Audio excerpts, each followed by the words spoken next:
Good morning, everyone. Welcome to my studio. My name is Michael Markowsky, and once again, we're going to attempt to recreate another one of my favorite paintings by one of my favorite artists.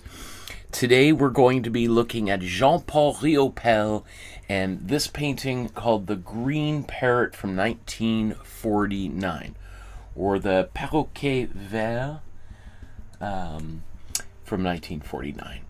And this is in the collection of the Musée National des Beaux-Arts du Québec in Quebec City, Quebec. And this is a really beautiful painting. It just does a little quick. You can this in terms of scale. That's my daughter laying around in front of it, and you'll see later on. Her and I came back and we did some drawings of this painting together. So I'm really excited to make this painting here. It's a little bit of a slightly different painting than maybe we've done before, but it is kind of maybe the complementary piece to the artwork that we did yesterday, which was based on Joan Mitchell's paintings, Sunflowers. And Joan Mitchell and Jean-Paul Riopelle were kind of like the legendary power couple, international power couple of the art world throughout the 50s, 60s, and 70s. One of the legendary love affairs of modern art, and we'll get into a little bit of that in today's episode. Before we do, let's talk about the plan for today's episode. In a few moments, we're going to talk about how difficult today's painting is, and if this is something you want to try painting with me today. Then we're going to talk about materials required. We'll probably won't do an image transfer, but we'll stain the canvas some color, and then we'll talk about Riopelle's life and biography, as well as specifically what makes today's painting so important, and it really is a very important painting. And then we're going to, we're going to bounce around between these different chapters. What is actually the background and foreground? We'll talk all about that, because that it's a complicated thing when we're talking about an abstract painting. And then we're going to wrap up in, let's say, 3 to 4 hours or so from now, depending on how long I talk during the biography session, which sometimes goes on a long time. Although people apparently like that. So, oh, look, there's Paula in the chat and Katie. Paula says, "Hi, looking forward to this painting." Katie says, "Hello there, I'm looking forward to this one. I did the one from yesterday, and that felt super awkward. I guess it's good for a left-brain person like me to stretch a bit." And Victoria's there. It's night in my country. I wonder where you are, Victoria. Just a quick reminder to like, subscribe, hit the notification bell so you know when these future episodes are taking place. My schedule's all over the place. It's been like that for a few years. But so if you want to know when these kind of surprise live streams are happening, the best way is to hit that notification bell after you've subscribed, so you get little updates about that. If you want to support the channel with a couple dollars via PayPal, it helps keep the lights on and pays for the internet. Thank you to everyone who's been supporting the channel for years. And that if you scan that QR code or go to the PayPal address that you see right up there, this is where you can safely, securely donate to support the channel. If you don't want to use PayPal, you can send an e-transfer through your bank, or you can send a check in the mail. You can contact me through my email, which is on my website and the Facebook group. Those links are down there below. I don't post them here because I'm inundated every day with spam trolling messages from Russian bots all day long, so I try to anything I can do to slow that. If you want, I also encourage you to join our Facebook group. It's totally free. It's a supportive community of artists just like yourself, where you can take a photograph of your work, upload it to the group, get free feedback from myself, because once a month I go through everything that's on there. And even if it's the drawing courses that are super popular that I did here on YouTube 5 years ago, I still give people feedback on their drawing. So whether it's painting, drawing, I'd love to see it. I'd love to encourage more people to be making art, and this is what the Facebook group looks like. And for each episode, I also post, I write and post a short biography about each artist and the significance of the piece. So if you want to read that before the episode starts to see if it's in something of interest to you, you're encouraged to do that as well. Garima, maybe is that Garima? Hello there, I'm from India. Thank you for the full course of sketching. My pleasure, my friend. Thank you so much for saying hello. What time is it in India right now? Wow, that's so cool. It blows my mind that there's people watching on the other side of the world right now. That's so cool. Thanks so much for saying hello. I really appreciate that. Okay, let's get down to business here. Let's talk about how difficult today's painting might be based on my estimation here. So we'll look at the scale of difficulty. So here's our scale going from 1 being beginners to 5 being an expert, a master, just like Jean-Paul Riopelle today. So our beginner never painted ever before, never seen me before, certainly haven't done any of the basic exercises on the channel. Novice is someone who has seen me, has done mixed to color wheel, has a bit of an understanding about some of the concepts that I'll talk about in today's episode. Intermediate would be somebody, and intermediate could be, 2 months into your painting journey to 20 years into your painting journey. Intermediate can be quite a expansive part of this scale. Essentially, if you're able to basically anticipate what I'm about to say when I'm talking about color mixing, then I would consider that to be kind of an intermediate art. So you can do a lot of what we're about to do here on your own, maybe even go a little bit faster than me perhaps, because sometimes I have a tendency to talk too much. The other thing, so advanced is, you're maybe doing occasionally some of the paintings in class, but maybe just entirely working on your own. You're developing your own interests and themes and subject matter that you're painting. And then expert is the master themselves, as I said, like Jean-Paul Riopelle. I'm going to say today's episode is a novice, a level 2, because I think it might be helpful to have some experience, some background while you're, because as much as we might think of sometimes abstract painting is my kid could do that kind of stuff, we'll see that there's a pretty solid structure underneath today's painting, and we're going to just sketch that out here momentarily. So I think a little bit of experience wouldn't hurt, but I think you could still have a lot of fun working on it, and I'll show you the drawing my daughter did based on today's painting while we were at the Jean-Paul Riopelle retrospective at the Vancouver Art Gallery just a few weeks ago. So let's talk about materials required. Do you have the materials to make today's painting? The first thing you can do is scan this QR code. It takes you to our Dropbox folder. At the very top of the Dropbox folder, you can download the supply guide. It's a PDF. You can read it on your smartphone or your computer. You can print it off at home. Take it with you to an art supply store, and it's got everything you need. It's got pretty much like 60 brands of paint there, so you can see what kind of paints you might need to buy to fill out your set, no matter what kind of which brand you're using. Excuse me. So let's just take a look at some of these basic things. So of course this is an acrylic painting class, so we're going to need some acrylic paint, and we're going to be painting on a 9x12 sized canvas panel or canvas board. Same thing, and you can buy these at the dollar store for $1. I wouldn't suggest maybe getting a little bit higher quality canvas board, such as these that I've ordered off of Amazon. They come out to $2 a canvas if you buy them in a set of 12, and I think they're much better than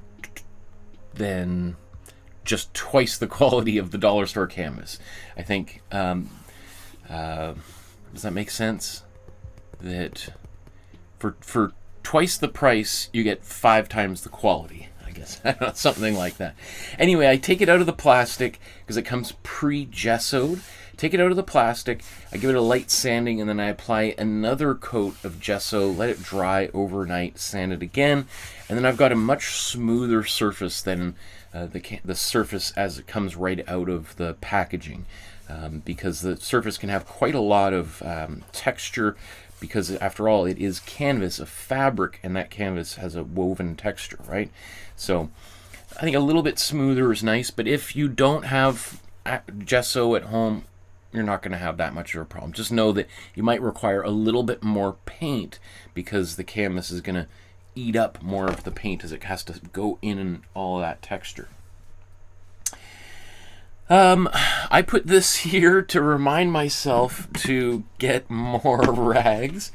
So these are just rags from old t-shirts. Often, a lot of my students will donate t-shirts to me that I wash and cut, and then I wash again, so that I don't get all the little fragments from when I'm cutting them, because I don't want that getting onto my painting. So I think it's important to, if you're cutting up, making your own rags, is to wash those rags again. Okay. Victoria says, let's draw. Awesome. Let's go here. So we're going to be using what's called a split primary palette. I didn't invent this method of painting, although when I learned about it after I'd gone through 7 years of art school and no one had mentioned it at all, I was thinking, I wish I knew this when I was 10 years old. Why is this not the first thing people learn before they even learn how to spell? Because it makes so much sense. It makes painting and color so much easier to understand, and how to mix the colors you want. I think, and I'm biased, but I think this should be a foundational part of anyone's education, not just an artist. The reason why using the split primary palette is so effective is it really emphasizes color temperature. And color temperature is really important to create the illusion of depth within a painting. Because if we juxtapose warm and cool colors, we can make the warm colors will appear to advance and cool colors will appear to recede. So just by using them in, quote, the right place, we can create this illusion of depth where colors appear to kind of move apart or closer together. And, that's really important when we're painting a so-called realistic painting or a representational painting. However, it can also be really important when we're painting an abstract painting, because sometimes, even if you're painting a picture that doesn't have birds and people and mountains in it, you might still want to create space within all of those colors and abstract forms. And it also makes using color temperature easier to identify and select the colors that you want to use to paint. Because all you got to ask yourself is, where is this color in space? Is it close to me, or is it far away from me? I mean, that's easier when we're talking about painting a mountain, because you're like, the mountain's way off in the distance. Okay, I'm going to use my cool colors to paint that. And the person in front of the mountain, well, they're much closer to me, so I'm going to use warmer colors. We're going to talk about how this applies in an abstract painting when we get there, but the same sort of things will apply. We'll look at the painting, we'll say, what color should we use, because what do we want to achieve in this specific location? Do we want to push that color back, or do we want it to come forward based on the kind of the logic of the composition? So I'll go through a big list of paints that you can choose from, and my suggestions for each brand. I'm going to use this Amsterdam paint. It's a Dutch company that, this 250 milliliter tube costs about $17 Canadian. If you shop around, you can spend a little bit more, a little bit less, depending on the sales and the location. But I think that's a pretty good bang for a buck, because if you buy 6 of these colors, as you'll see here, plus white, I mean, that's going to work out to about $120 or so. But that's enough paint to keep you busy. If you're making one painting every couple of weeks, you're easily going to have these tubes of paint around for a whole year. So $120 to get a hobby off the ground might be a little bit upfront, but I think is a great deal. You can spend, and I'm not sponsored by them, not paid a penny, not given any free supplies whatsoever. That's why I depend on your donations. But if you want a higher quality paint, you could use Golden, but it's going to be for about $30. You're going to get a tube about a third the size, so about 3 times the price for 3 times less paint. And probably most people aren't going to notice the difference. I'm going to go through all these other brands. You can use any of these brands, and they're going to work pretty well.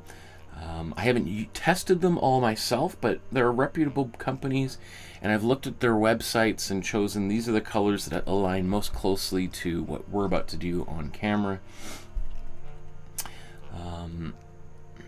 You will see here coming up that there's a few brands that I do not recommend, and that's because they've put too much titanium white into the paint as a filler. And you see these 4 here are, I mean, there's nothing technically wrong with them, but if you want to recreate what we're doing, these just aren't going to work. You're going to be super frustrated. If you try to mix a black like I'm going to do today, it's not going to look black, it's going to look like a light gray, which will be super disappointing. And you think, what have I done wrong? You haven't done anything wrong. The paint company did something wrong, because they're cheap, and so they're just adding a lot of extra paint, white paint in there to make you think the paint is maybe better than it is. I'm particularly disappointed in Peebo, because they're probably one of the biggest paint companies on earth, and so they're just cheap and charging the same price as Amsterdam. But anyway, so those are my recommendations for materials.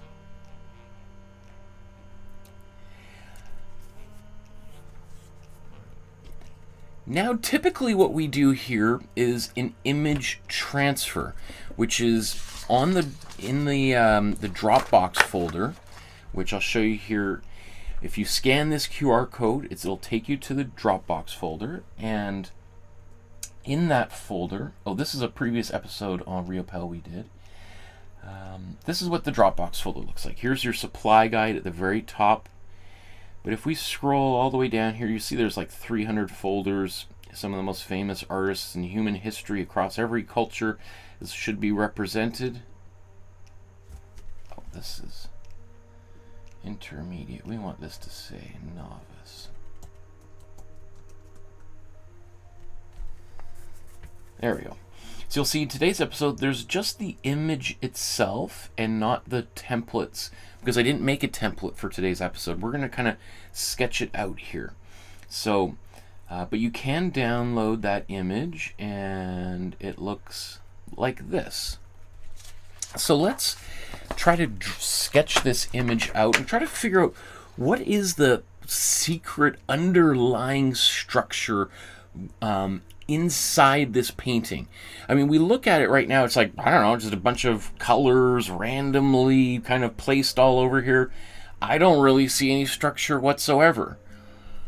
Well, maybe at first glance it might appear that way, but I think if we kind of spend a couple minutes just trying to sketch it, we might start to feel that there's a certain kind of structure, a pattern within here, and if we can understand that, that's going to help us make today's painting and select the colors that we need. So let's I'm going to get some paper out here.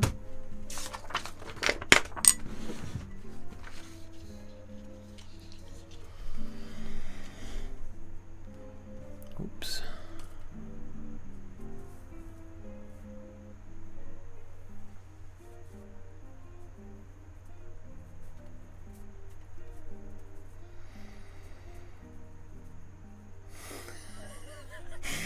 I love just getting this all lined up, all perfect.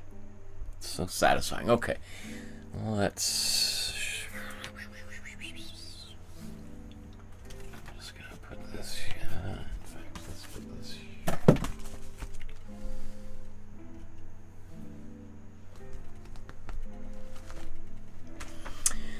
Okay, so I'm going to bring up the original, and let's just see if we can use our imaginations to see if we can see some overall shapes in here. One of the things that I'm going to do as I look at this is squint my eyes like I'm pretending to sleep.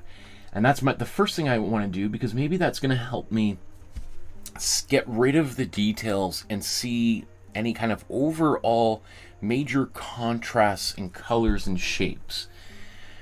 And when I do that, one thing I'm noticing right now is it does become hard to really see any overall well, let me try it. Let's I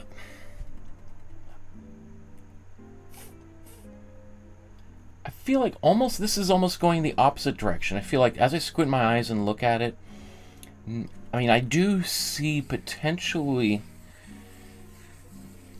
a let me see, something kind of here, maybe there. It almost sort of looks like there's a heart or something there, doesn't it? So what I'm going to do next, I'm going to unsquint my eyes, and I'm going to try to now kind of draw in the lines that feel that are sticking out to me. And this might not be the lines that stick out to you, and as I draw this, you might be like, well, I don't really see why he did that. That's okay. I invite you to try to draw this drawing along with me and see what you see, right? That's one of the pleasures of this kind of artwork, is of course we're going to all look at it a little bit differently. We're going to bring our own selves, our own baggage, if you will, to any artwork, but really it's, I think, more so in an abstract painting, because there isn't those kind of identifiable kind of like imagery or text language for us to grasp at.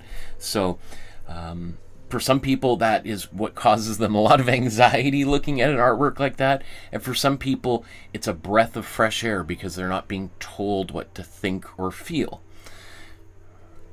Okay, so again, I just kind of see these shapes here, and I see a repetition of that. I'm seeing these shapes here.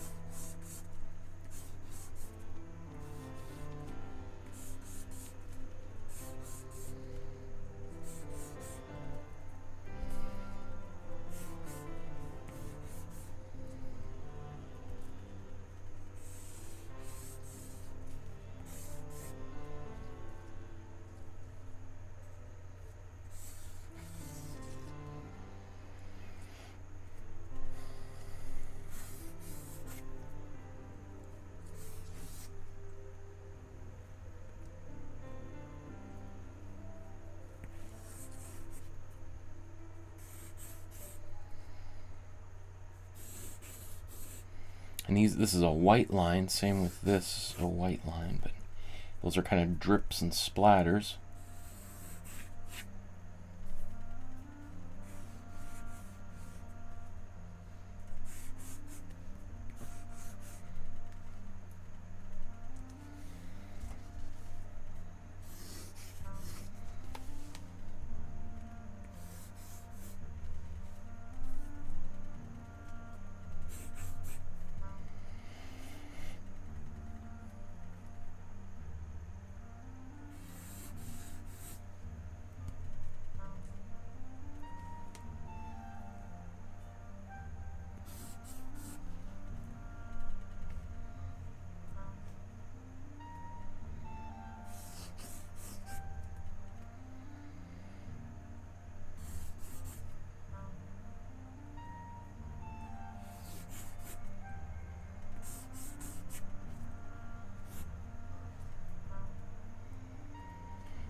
Okay.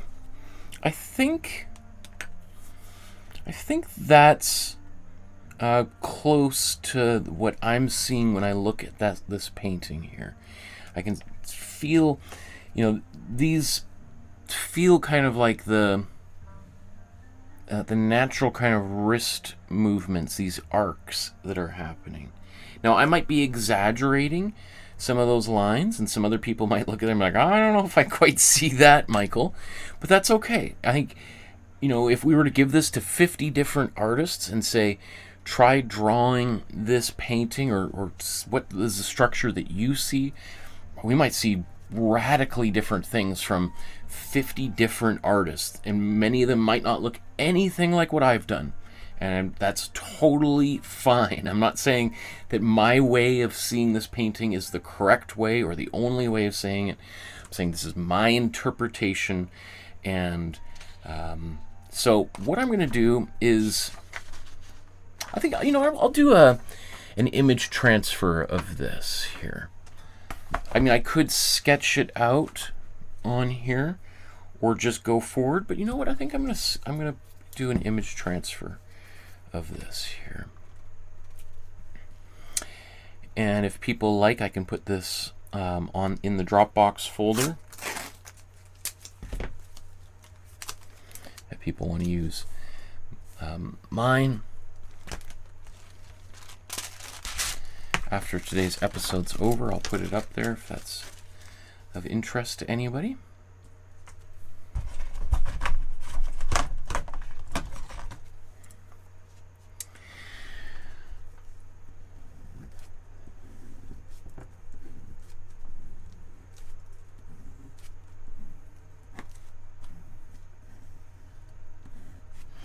Now, I'm probably going to cover up a lot of these lines, and they might get completely obliterated. But, sometimes even just doing this, like, so for instance, yes, let's say these lines get completely covered and lost in just a few minutes as I start painting over them. Some people would say, well, that was just a total waste of time. You just covered up all of your lines. I mean, I would say, however, that even just doing this exercise helps kind of familiarize myself with it. And even if those lines disappear completely, just the fact that I've done this kind of exercise is going to be really helpful. It's like I'm studying it like the night before an exam or something. All right, so there's my image.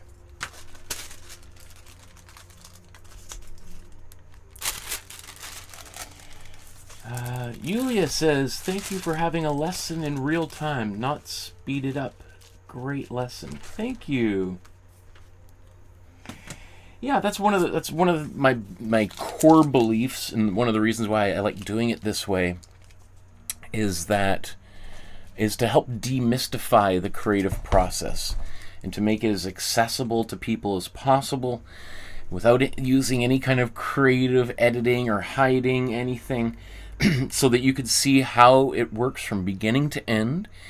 And also, often I do make mistakes, and I've heard a number of people say sometimes, watching me try to recover or fix a mistake is more instructive than just watching me do a painting perfectly from beginning to end, which rarely happens. So, because I think often, other artists are notoriously secretive about their process, and generally we only see the successful results that an artist has versus all of the things that aren't successful get hidden away or destroyed completely. So I think sometimes for people to see an artist kind of struggling a little bit and trying to wrestle with how to recover from a problem can be really helpful, and also reassuring to people who feel like is it just me, or am I the only one who's always struggling? No, every Leonardo da Vinci, Frida Kahlo, Emily Carr, they all struggled at times. We see the successes on the walls of museums, but sometimes the struggle goes unseen. And I think that's one of my kind of goals in life, is to demystify the creative process. So I really appreciate your comment, Yulia.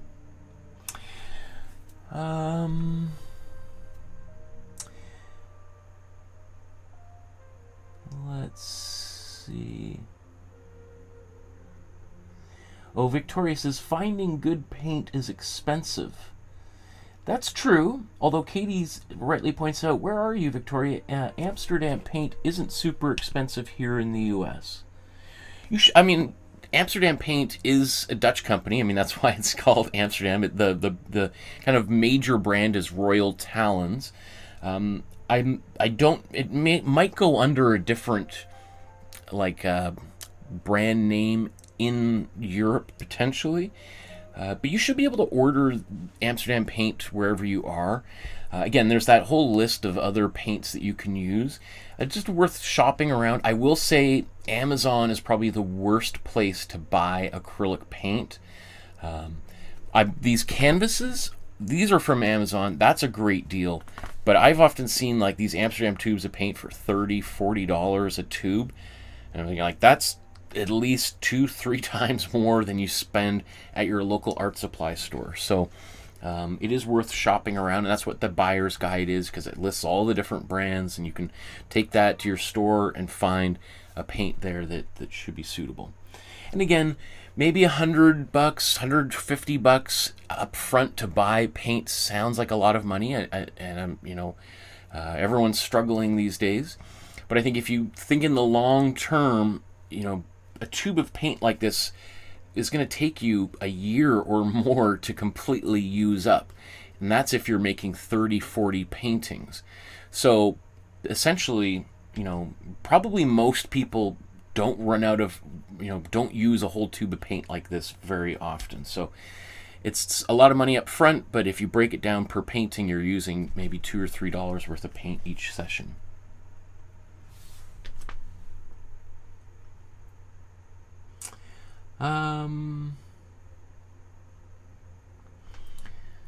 Victoria says, please don't even ask. I'm actually very shy, but I do paint digitally when I can't buy paint.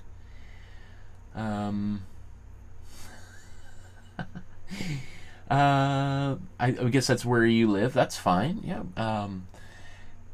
But drawing on a tablet, that's totally fine too. I mean, I've been working on a graphic novel, a comic book, for a few years, and so I draw on my iPad Pro using the Procreate app pretty much every single day of my life. So I totally love using digital tools as well. And Senga says, I got my 6 colors for £39, which is £39 in Canadian dollars is like $80 Canadian, that is a pretty good deal. But again, anyway, let's let's get to work here.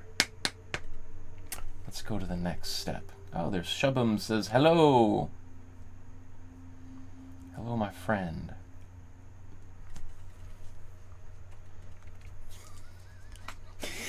Okay. So, our next step is the Imprimatura. The Imprimatura is an Italian word that means the prime layer, or the first layer of paint. And artists have been doing this for about 600 or so years. It really became very popular when artists started to move away from painting on wood panels and start to paint on canvas. And I think partly is because wood is usually brown and canvas is often kind of khaki white, kind of sandy color. And I think maybe originally artists started using that Imprimatura as a way of kind of staining the canvas to make it look a little bit more brown like wood. But over very quickly, that started to evolve into lots of other purposes, and artists started to use lots of different colors.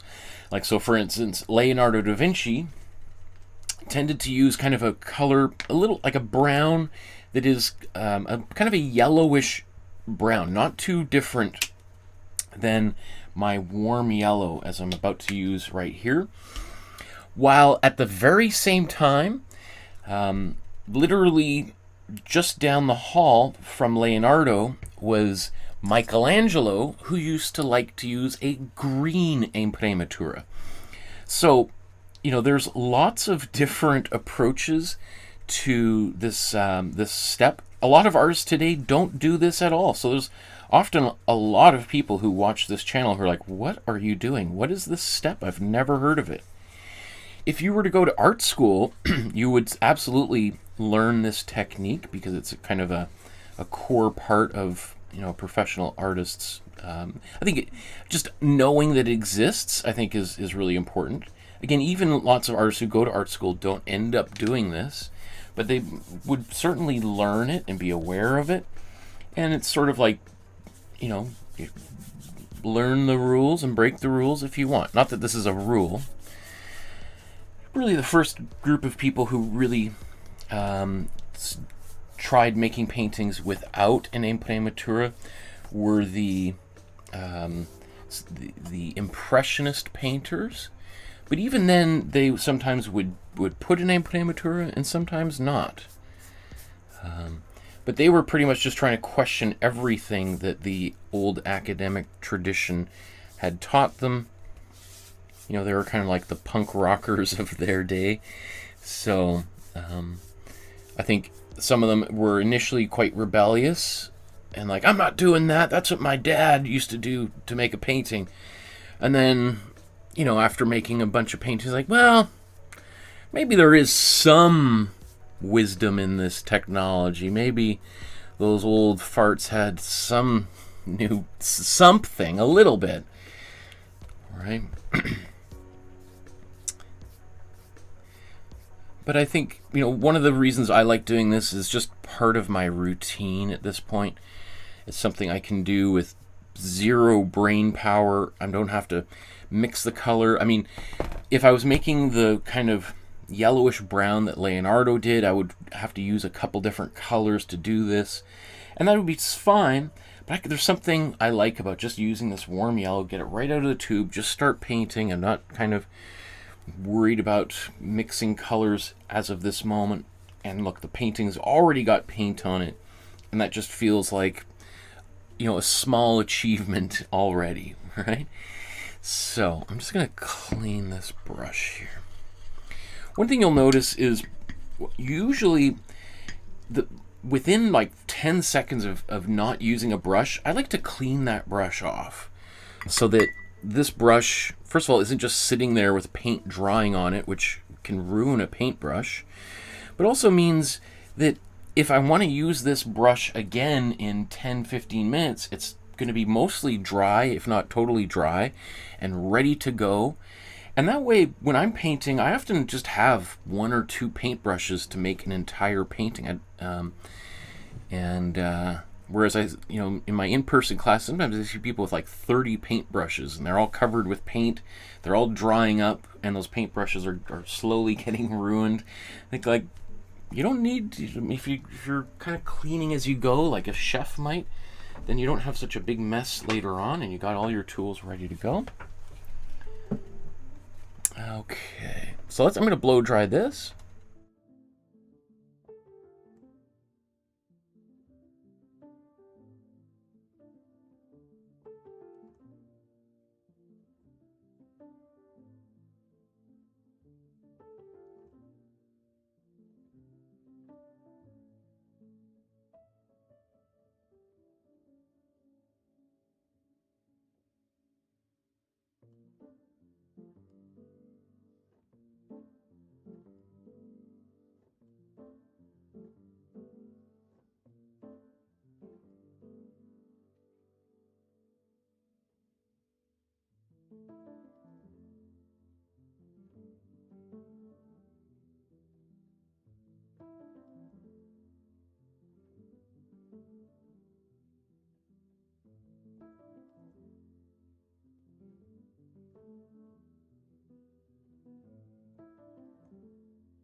I was reading here. Katie says, "Of course, Victoria, I didn't mean to put you on the spot. Painting digitally is a great option." I don't think you have anything to apologize for, Katie. You know, everyone has their own boundaries of what they feel comfortable with and disclosing on the internet. You know, that's one of the kind of positive things potentially, and maybe negative things about the internet is the opportunity to be anonymous. For people like Victoria feeling a little bit shy, that's totally fine. And for all we know, Victoria could be a 16-year-old girl living in London, or a 70-year-old truck driver in Tennessee, right? And however one wants to present themselves in the online sphere is totally fine with me. Victoria says, "Still, traditional learning helps a lot, even for digital drawing, to me mostly. And traditional learning helps improve skills for lifelong as an artist." Absolutely. Yeah, I think all the skills that one learns how to draw on paper or apply equally to drawing on a tablet. There's some things that a tablet can do that paper can't do, and there's certain qualities that drawing on paper has over drawing on a tablet, right? And so they're just different tools that accomplish similar kind of goals. And I think it's fun to play with different tools. I remember years ago going for an interview at a local university here in Vancouver. I mean, this is like 20 years ago, before I started working at Emily Carr, and which is a university art school here in Vancouver, Canada. And I remember the older faculty there were very concerned about drawing on iPads, and they were thinking, this is really going to destroy art, and like all these kids keep showing up drawing on their tablets, and what do you think about this kind of technology, how it's ruining art and art education? And I was like, I don't see it that way at all. I think it's an important tool. It's just another tool, just like printmaking or like sculpture or a drill. It's just a tool, and you can make with it whatever you want, but it's certainly not destroying art. Needless to say, I didn't get the job because I think those teachers were like, no, this is a danger to art. We must outlaw it. And so the idea that somebody saw drawing digitally as a positive was not the kind of faculty that they wanted to invite into their group. But anyway, I just thought, I remember leaving there thinking, like, I don't know if these are the kind of colleagues I want to have who have this kind of approach. Anyway, just before I move on, I just want to double check and look at the painting. And now that I've got my Imprimatura, I just want to see, do I want to keep this yellow, or do I want to add or change it in any way? So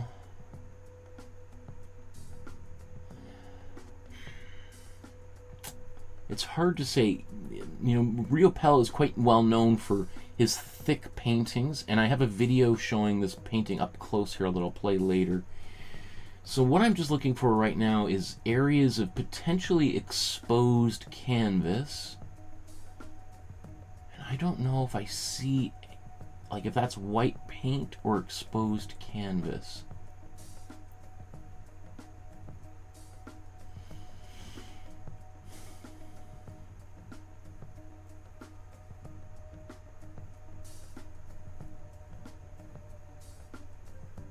Hard to say.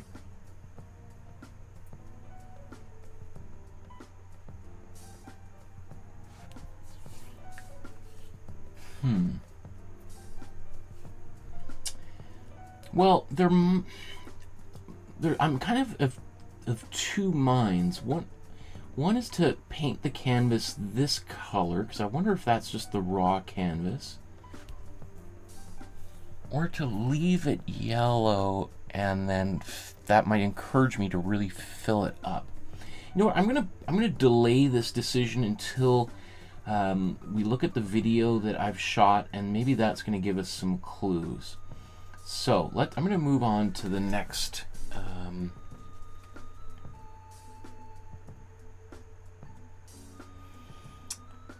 next step here. Oops. Sorry, I wasn't showing you what I was looking at. Sorry, this is I'm looking at. So this is the original painting here. And what I was doing is, as I'm scrolling around, looking at the surface, trying to see what the color underneath all of this paint is. Like, was it painted on a white canvas or a tan canvas, or did he use an Imprimatura at all? And so I'm looking at little areas like that. Is that a patch of paint? Or is that a patch of, or an area of exposed canvas?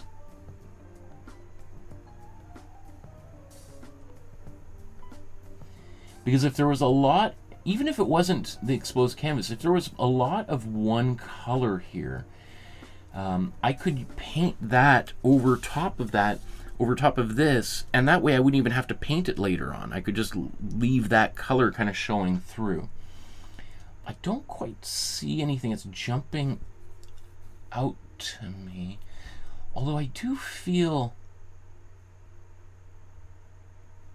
you know what, I think I am actually right about now going to paint this kind of tan color here. I don't know. You know what? Let's move forward.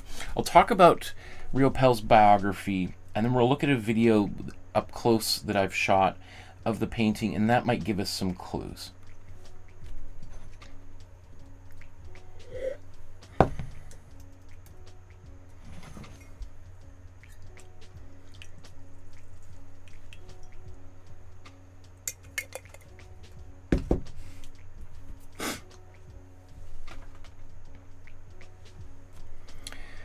Okay.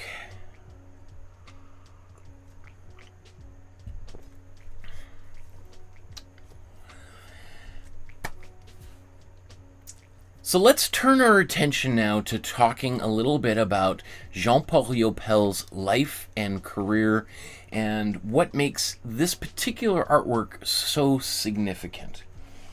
So let's... Well, maybe it's just a quick reminder. I did this episode on Jean-Paul Riopelle. This is, when did I do this? 4 years ago. So this is back in 2020, I think this one was done. Or maybe early 2021, somewhere around that time. And so this one I did using maybe the method of painting that Riopelle is most closely identified with was using a palette knife. Although I think when I did this one, because I knew that this was during the middle of COVID, a lot of people didn't have access to buying art supplies. So I think I did this instead of using a palette knife, like a piece of cardboard, just so people could see how that technique could work if you didn't have a palette knife. But just I want you to put that there, because I also talked a little bit about Riopelle's life and biography. So I'm not sure how much more I want to get into today, but we'll see how this goes. Okay, so Jean-Paul Riopelle is born in Montreal, or Montréal, Quebec, in 1923, and he lived a long life and passes away at age 78 in 2002. And he's often described as the last great living abstract painter. By the time he died, and I was watching an interview this morning, he was talking about like, all my friends have died. I'm kind of the last one around of my generation. He really did kind of outlive a lot of his peers that he was most closely associated with. So mostly kind of in North America, we would associate him with the abstract expressionist movement.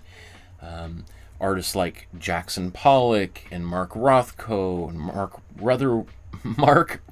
Mark Motherwell, Clifford Still, and of course Lee Krasner and Elaine de Kooning, Willem de Kooning, and the artist we looked at yesterday, Joan Mitchell, who happened to be in a relationship with Jean-Paul Riopelle throughout the 1950s, 60s, and 70s. A 25-year-long love affair that was passionate and tumultuous, and a very creative artistic partnership. They inspired one another quite deeply. So we'll get to a little bit of that here. Riopelle, as I said, was born in Montreal, and his father, does it say what his father did here? I'm trying to remember.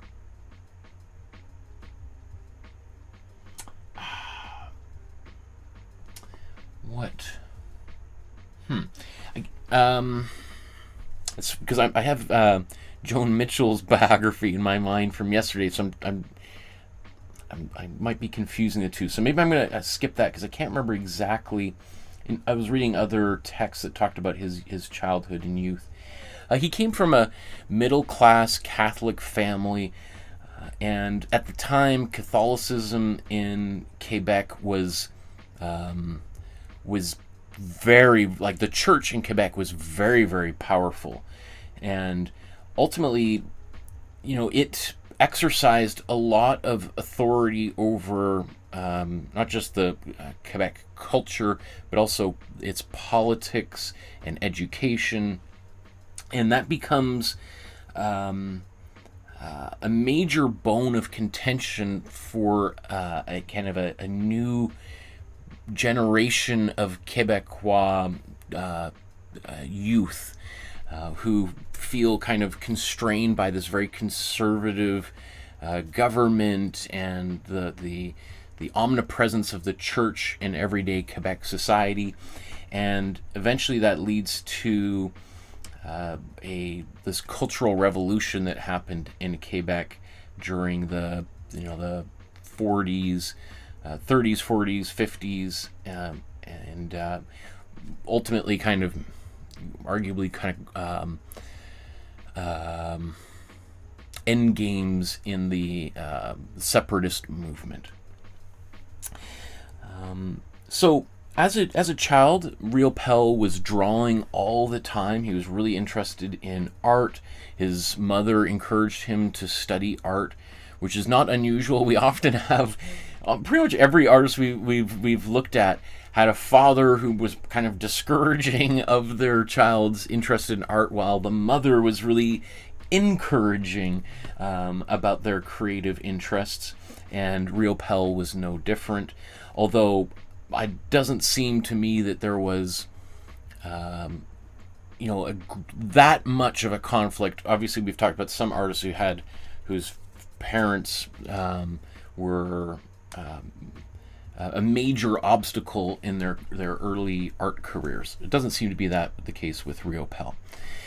Does it say any? This here, the Wikipedia page doesn't have a lot about his youth, but one of his early teachers was Henri Bisson, who taught him drawing out of his own home. So Riopelle would come over and see his house, see his studio, and that's, I think, a really important kind of little moment when, it's one thing to take art classes with someone and just see how they operate in an educational setting, institutional setting. It's another thing to go to an artist's house and just see how that artist lives and how they organize their life beyond the art that they make. And I think for Riopelle, seeing Bisson and like that, how he functioned as a working artist made that idea of becoming an artist himself a real tangible possibility. It wasn't just some abstract thing that I don't really know how that would work. What does an artist's life look like? He saw it because he went over to Bisson's house on the weekends and took art classes kind of directly, like kind of tutored with him. Later on, he studies at l'École des Beaux-Arts in Montreal, but quickly shifted to l'École du Meuble, which is more of like a technical school. While he was there, he studied under another artist, Paul-Émile Baudois, and Baudois was, he's a well-known artist, but maybe even more well-known for his influence as kind of a manifesto writer. So Paul-Émile Baudois wrote this very important text, arguably the single most influential and important art document ever written in Canada. And I don't think there's very many people who would argue with that. The Refus Global was, let's just click on this, was this anti-establishment text that kind of outlined the dissatisfaction that young Quebecois being what we call someone living in Quebec, a Quebecer, as we might say in English, what young Quebecois people felt about living in Quebec at this time, and kind of the stifling nature, as they saw it, of the church and the kind of very conservative cultural atmosphere, and kind of the kind of changes that they felt was necessary for Quebec to move forward. It was also so this led to the formation of a group called Les Automatistes, which was kind of inspired by the French surrealists.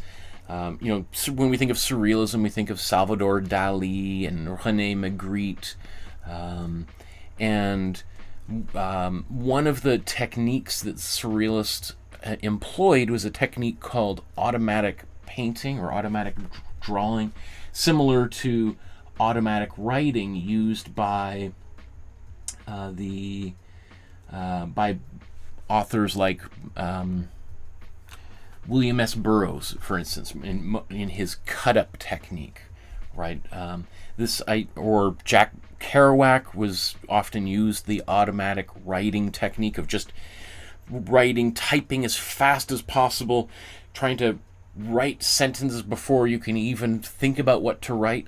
And that sentence might be, I don't know what to write. I'm typing as fast as humanly possible, and no ideas are coming to my head. But if I guess I had to write something, I might write about how I went on a walk on Friday and I saw a bear, and that bear ate me, and I went into its belly, and inside of its belly was a whole mountain full of chocolate, and I ate all the chocolate inside the bear's belly, and as I expanded, I burst outside of the bear's belly, and then took the bear's hide and wrapped it around me and made a jacket out of it. That jacket then turned me into an international superstar celebrity, and now I don't have anything interesting or new to say beyond that. Right? So that might be an example of automatic writing, where you're just spitting ideas out, improvising as you go. So if you kind of think of that, and now like the painting, the analogous painting version of that, of painting too fast. I don't know what I'm painting. It's a little bit out of control. I don't know what I'm just using colors. I haven't even thought about what colors. Do these colors work? I don't know. I'm going to keep on using them. What have I done? Right? So that's a little bit about how automatic painting can work. One of them, I think, my favorite automatic drawer is André Masson, a French drawer and author and artist. Right, so this is an example. Here it's even called automatic drawing. So this idea of just, you're kind of, it's like focused doodling, like really serious doodling, where you're just working really quickly. Sometimes, I will say, because some people might mention, sometimes this automatic writing, automatic drawing, automatic painting, I'll say sometimes it happened while people were under the influence, whether that be some kind of substance, often involving a lot of alcohol. These artists were big drinkers. So, okay. So, Riopelle is deeply influenced by Bauduin, and he's one of the original signees of the Refus Global, and one of the founding members, and often seen as maybe the leader of the Les Automatistes movement. And the Automatiste movement is, again, maybe outside of the group of seven, arguably the most important art movement in Canadian art history, or group that had major impact elsewhere. Like the kind of painting that these Quebecois artists were doing is maybe like 5 years ahead of what the American artists start doing in New York in the late 40s, early 50s, which ultimately becomes known as abstract expressionism. So, you know, Jean-Paul Riopelle is literally at the tip of the spear of North American avant-garde art, and very quickly becomes internationally renowned for the work he's making, including the painting we're doing today.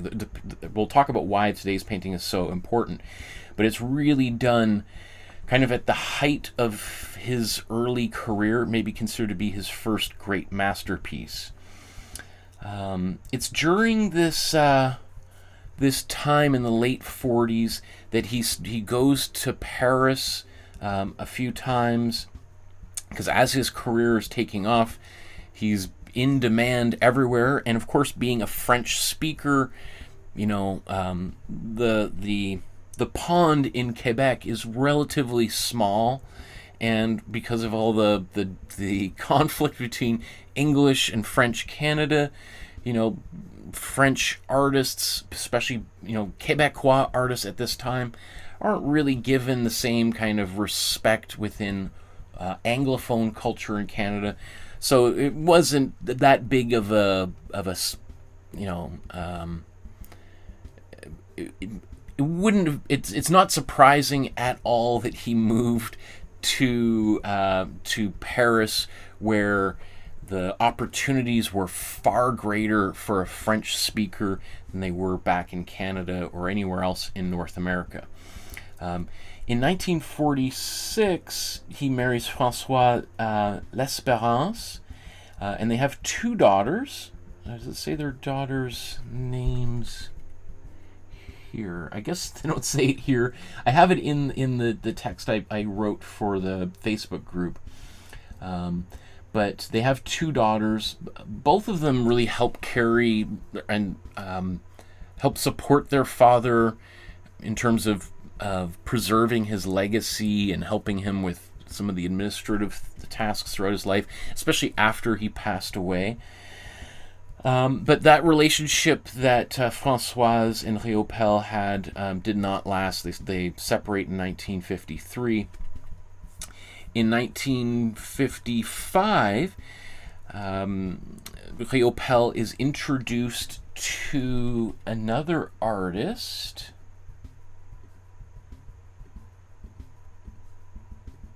Joan Mitchell, in Paris. Joan Mitchell, who was a rising star in the American abstract expressionist movement, which has now kind of taken off during the time like by the time Riopelle and the Automatistes had become globally recognized, abstract expressionism in the United States has started to kind of rise, and one of the rising stars of this new movement is Joan Mitchell, whom we looked at yesterday. So if you wanted to recreate a couple paintings by Joan Mitchell, you can watch yesterday's episode. But long story short is, very quickly after their first meeting, Jean-Paul and Joan become inseparable. For the next 25 years of their lives, they travel everywhere. They often paint side by side. They often live in separate places just down the street from one another, wherever they lived.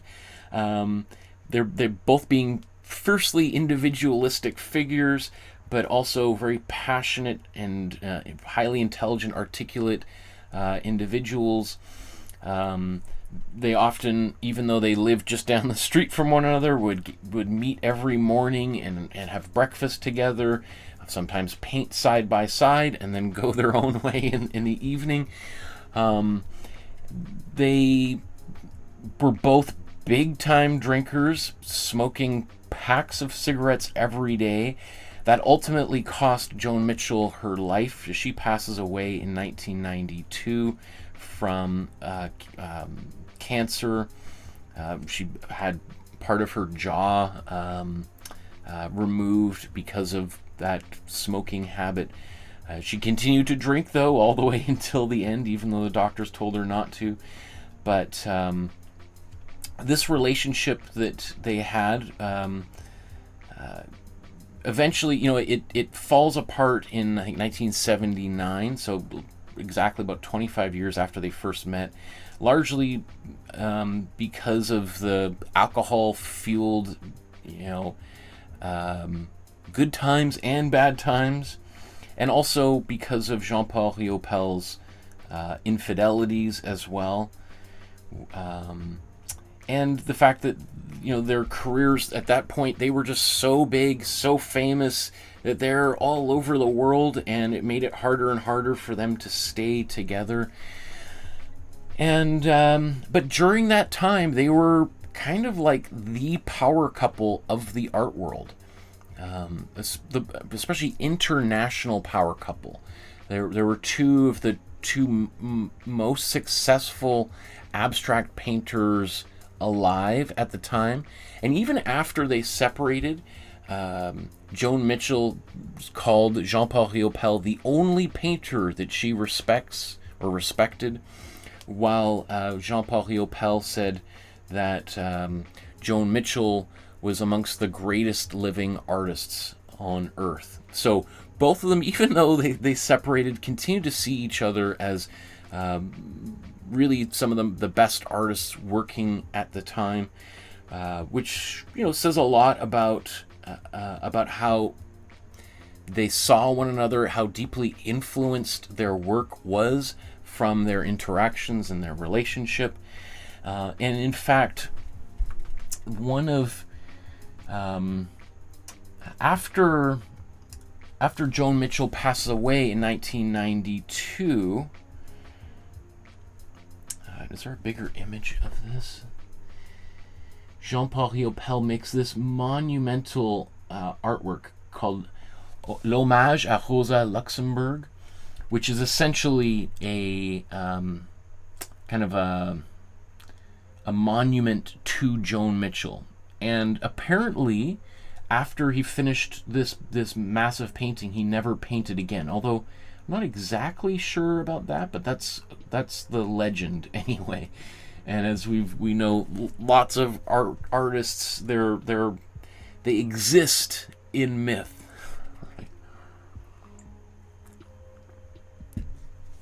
But this is huge. Like, each of these kind of panels are kind of like 10 feet tall, and I've never seen this in person, but I've seen image. Let's see if we can find a picture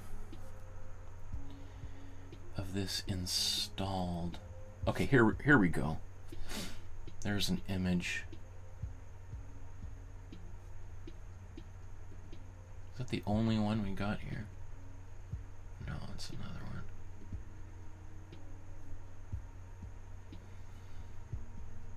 But you can see how big this thing is. I just want one big picture.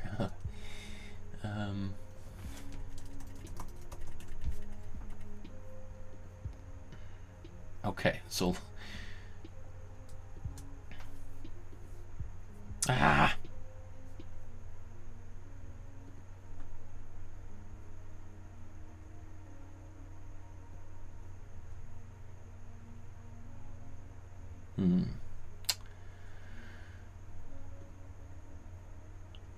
previous photo was kind of cool.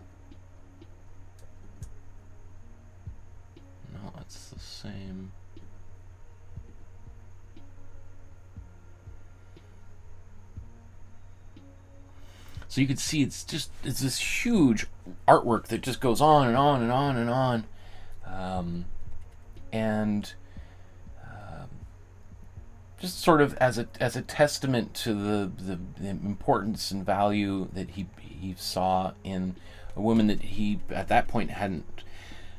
I don't know how much they had actually seen one another after they parted, but that's like 15 years afterwards that he created this work in honor of her.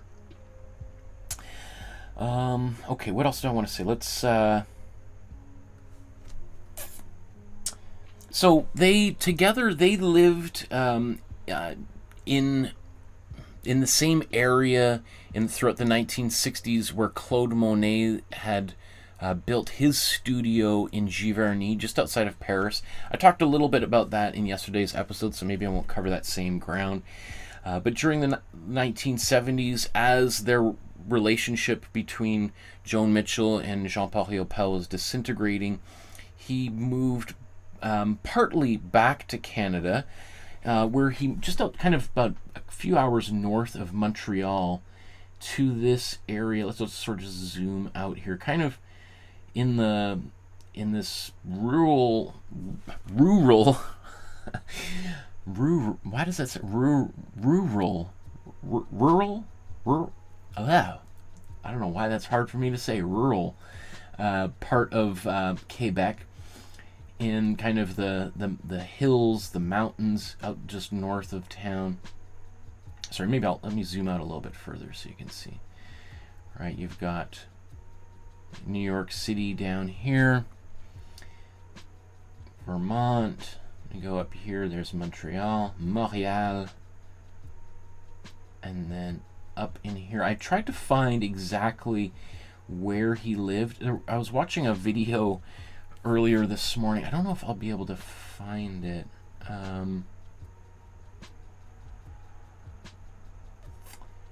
Where it shows the studio. Let's see.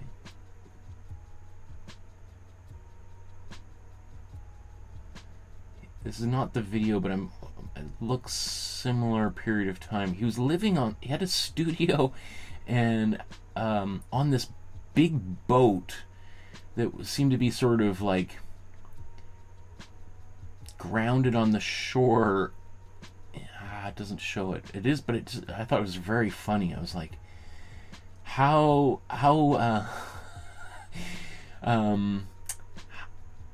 apropos to have a studio on a kind of a big old fishing vessel that's kind of been stuck ashore in the swampy water on this lake. Anyway, I won't be able to find it, but I just thought that was really funny. Somehow just seems like so appropriate, right? Like the least conventional kind of, least habitable kind of environment you could, but also the most kind of quirky, the most unique type of environment you could have. And that's where this internationally renowned artist decides to make his studio. Okay, I want to get painting here. So what else do I want to say that I haven't yet said? Oh, I love this quote. So one of the things, Jean-Paul Riopelle is almost all of his paintings feature relatively thick applications of paint. And yet it's funny in this quote where he talks about how, well, that was totally unintentional. Every time I set out to make a painting, I want to make it as quickly as possible and use as little paint as possible because paint is really expensive. But it never seems to go that way, and it just seems to accumulate paint, and it's done entirely unintentional. And I think in the Wikipedia they like that idea of that the unintentional is a very intentional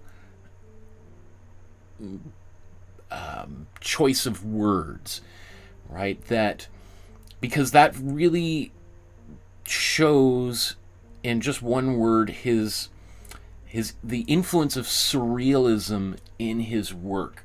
Because a big part of surrealist approach, when we think of surrealism, we think of paintings by artists that feature kind of impossible spaces and worlds where people are floating in the air, like a René Magritte painting, or people are moving through these cities where physics, gravity isn't quite working the way it's, quote, normally works. Everything has this kind of dreamlike quality.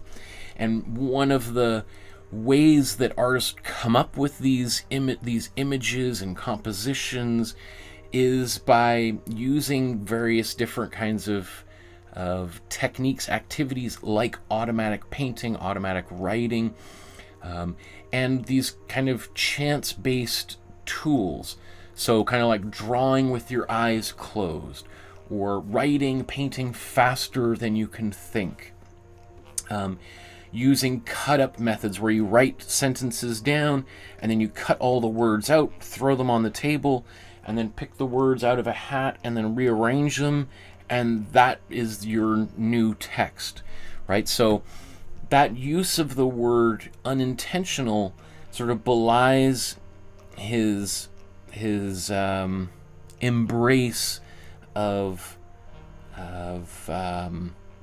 chance occurrences, and that giving up control over the artistic practice can lead to major breakthroughs and innovations that one might not, allow themselves to do if they were being more, quote, conscious of their choices.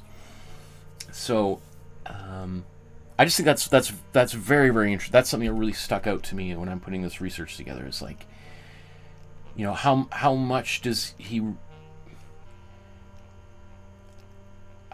really believe what he's saying when he says that he intends? I mean, I think he's being truthful, that he wants to make the painting as quickly as possible and save as much money on tools as possible, but he keeps working on it and trying to kind of, like, every time the painting kind of becomes too every time he feels like he's got a little bit of too much control over the painting, that he's exerting too much control, he does something to kind of interrupt that a little bit. And that might mean putting a blob of paint where it's not supposed to go, and then, like, trying to frustrate himself to cause innovations. And I think I've been thinking about this over the last few days.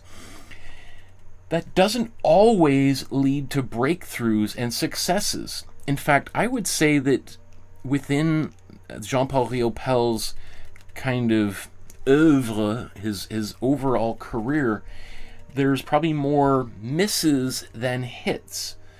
But that's the price you pay for exploring uncharted territory. You're not always going to, quote, discover the new world. You're sometimes going to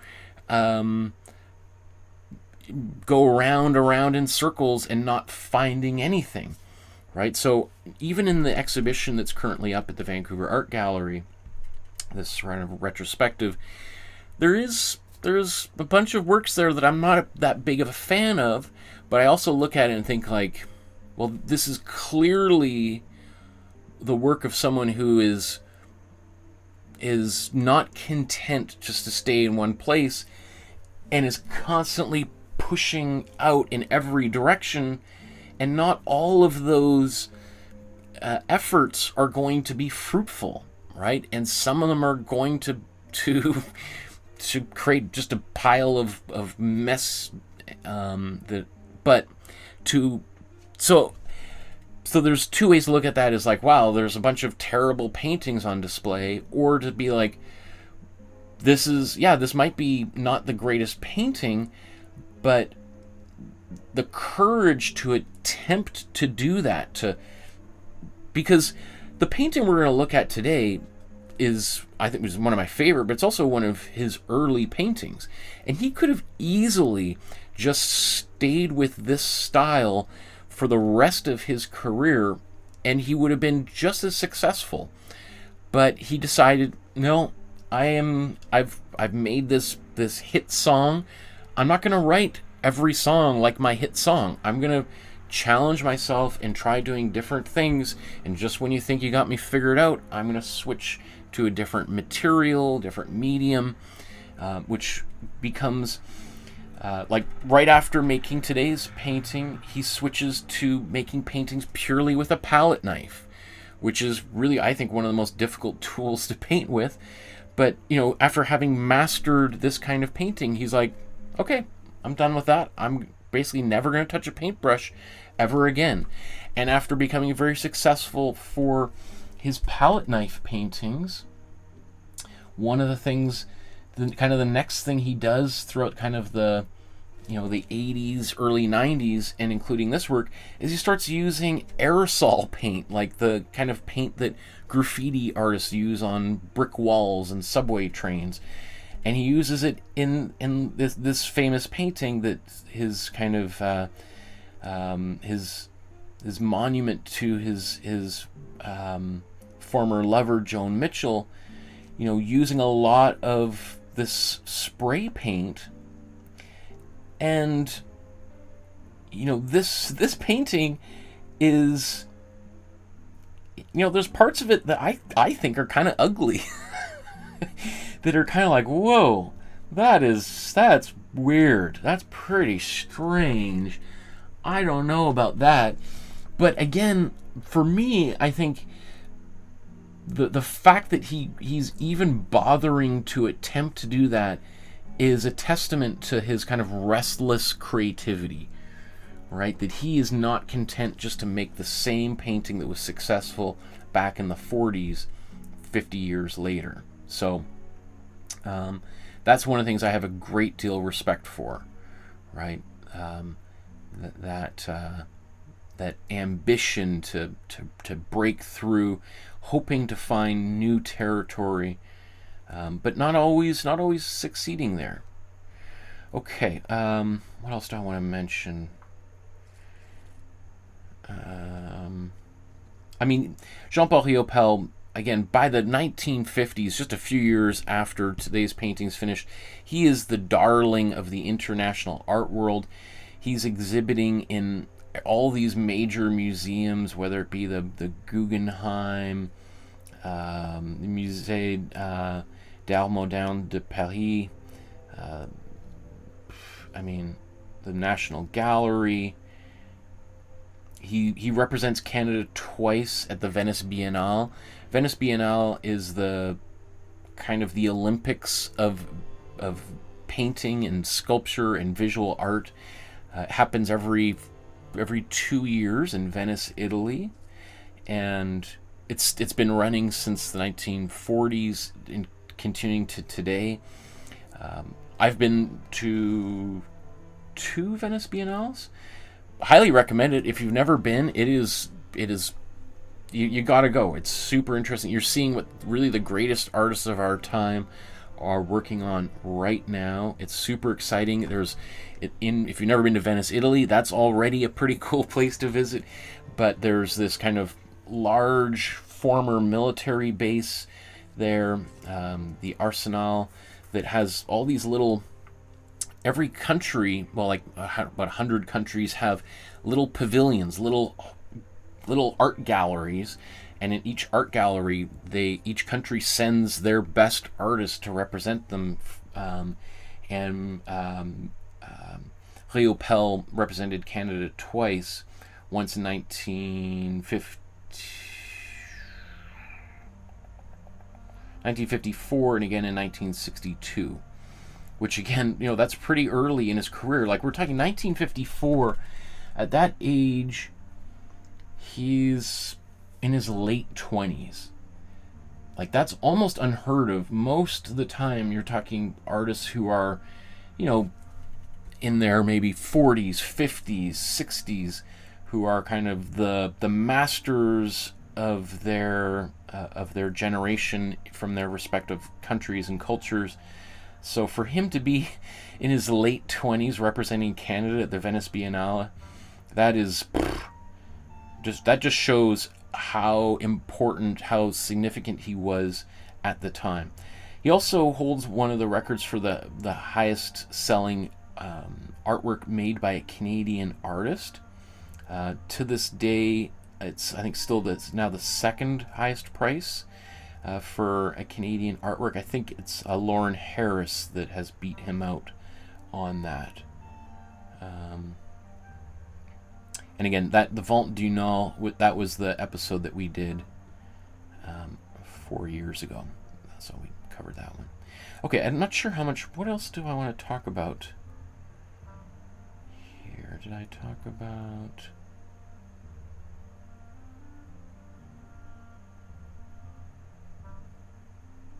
Oh, I think we're ready to paint, aren't we? Let's start painting.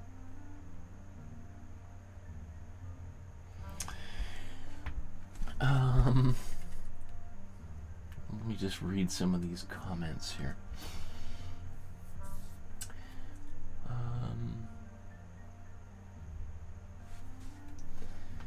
Victoria says, digital art is hard for everyone, including me at first, but trust me, when you apply the same traditional drawing skills in digital drawing, it'll be very easy. I highly recommend to first learn the fundamentals of drawing traditionally, then apply it in digital art. But please display drawing tablet first for better experience.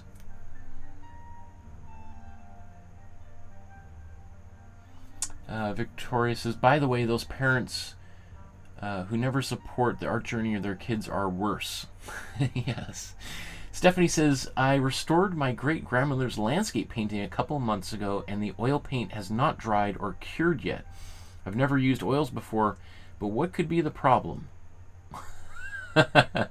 Well, there you go. Oil paint can take months, sometimes years. Some people I've heard talk about oil paintings as living beings, as organisms that never die, that they're always drying, always in some state of drying. So it might take another, depending on how thick you applied that paint, it could take a while. The other thing too, depending on how your grandmother made that painting, she might have put a varnish over top of the surface, and that could potentially affect how the oil paint adheres to that surface. Like varnish is intended to protect the surface, and a conservator can remove that varnish and to clean a painting. That's often what happens, when you see a painting being cleaned at a museum and they show kind of the before and after, and the before, the painting looks all dark and brown, and then they clean it and the colors are all bright. Often it's because the varnish that was on the surface was kind of aging and yellowing, and so the first step is to remove that varnish, and then you can kind of do any kind of cleaning on the painting, fixing any cracks and all that stuff, and then they would apply a new varnish over top of it to once again protect it. So varnish is intended to be removable, and I'm not I would suspect that painting on top of a varnish could potentially affect how that oil paint adheres to the surface. But I don't think that's going to affect the actual drying of the paint. It just might mean that the paint on top of the varnish, once it's, quote, dry, it might crack and flake off. That would be my biggest worry. I can't really see it affecting the drying time. Again, that's why I like painting for these classes in acrylic paint, because most people, if you do acrylic painting, 5 minutes after you paint it, it's totally dry. Versus an oil painting, as you're learning, can take a long time to dry. So just imagine trying to do any of the kind of the glazing techniques that we've done here with acrylic paint. Imagine doing that with oil paint and having just to let it sit there for months before you can do the next layer of paint. Whereas I can do the next layer of paint 30 seconds afterwards.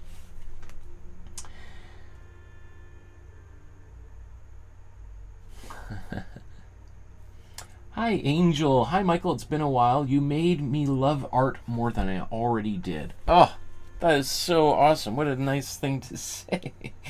That's great. I'm so excited. That makes me really happy that I've inspired even more love in art than you already had. That's cool. I don't think one can love art enough, right? And I think maybe you're helping your extra love for art. You know, maybe you're making up for other people on this planet, like many of our leaders, who don't have that love for art. And so that's I think you're doing your part to make up for the deficiencies of others. Okay, so let's get to work here, Michael. Enough jab, blab, blab. Oh, you know, okay. Before I do that, so once again, let's look at today's painting. So the Green Parrot, or Le Perroquet Vert, from 1949. This is oil on cardboard.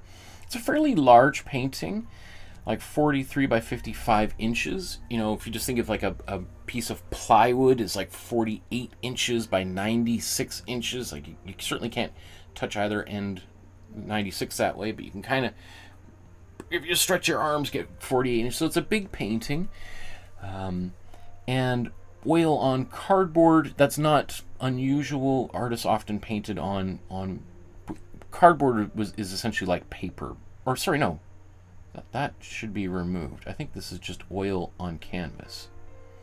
I'm pretty sure it's canvas. That's, I think, from a previous painting that I've had to delete. Okay. So why is this artwork so significant? Why are we focusing on today's artwork? Well, firstly, I love this painting. I think it's a beautiful painting. It's also something I feel like it's achievable for us on this channel to paint. It's not overly complicated. So that's another big reason why I've chosen it. But also, this is considered to be one of Jean-Paul Riopelle's first big masterpieces. It's from this period of time where he's a member, the leading founding member of Les Automatistes. Again, arguably, after the Group of Seven, the second most important influential art movement in all of Canadian art history. So this is a masterpiece by an artist on the rise, kind of at the top of his game in the first major stage of his career. And it also kind of marks the turning point, because very quickly after this, he pretty much abandons painting with a paintbrush and starts painting almost exclusively with a palette knife, right? So just to, don't tell me. Here I was gonna, oh, here's a palette knife. Right, palette knife.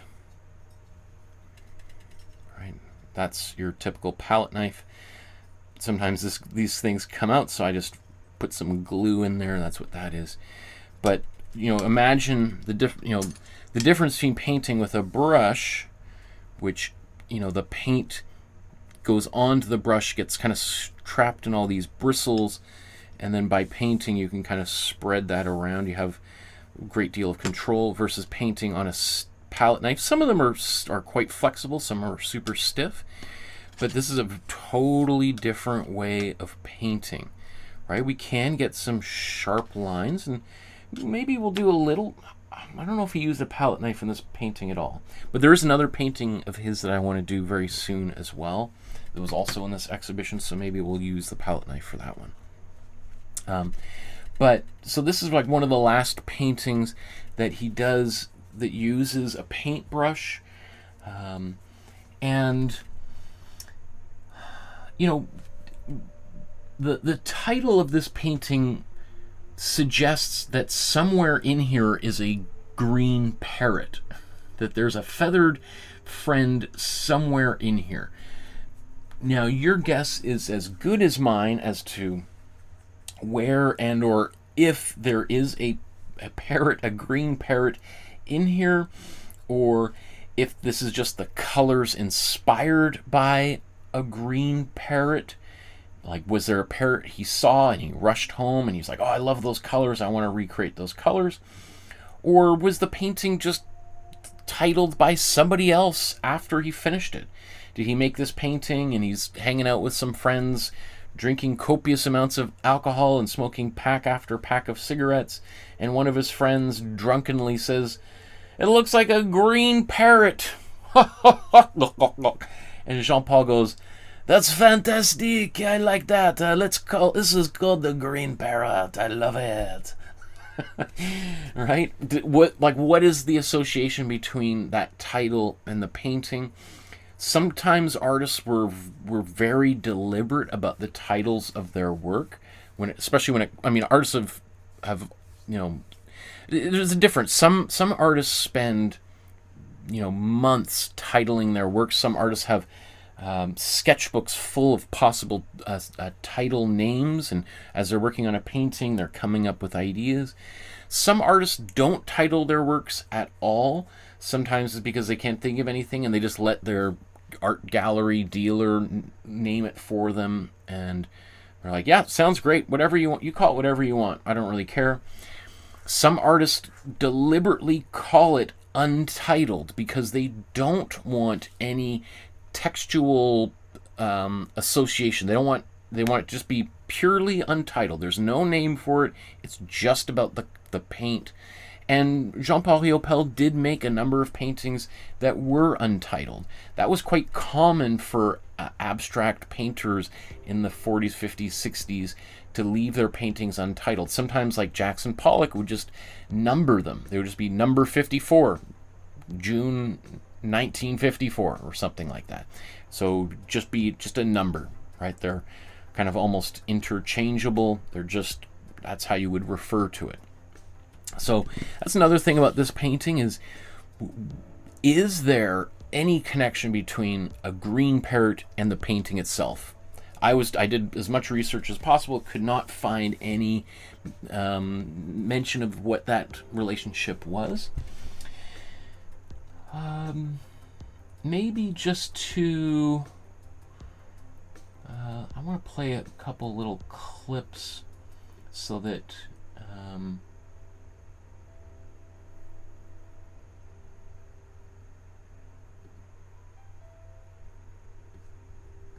you have an idea here what's going on. Okay, I'm just gonna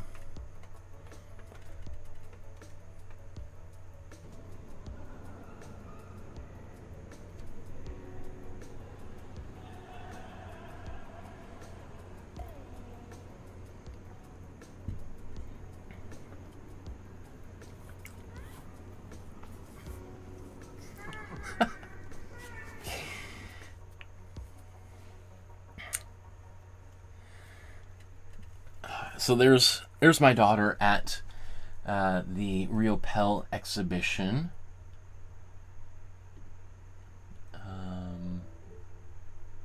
Which one do I want to play next? Okay, let's look at this one next here.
Good job.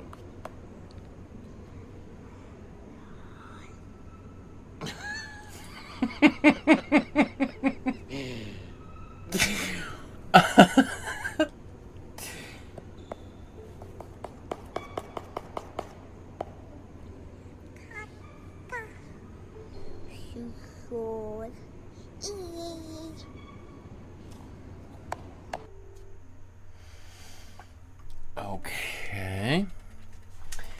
And I just want to play one more here where we're going to look a little bit closer at the painting. Let's see. Right.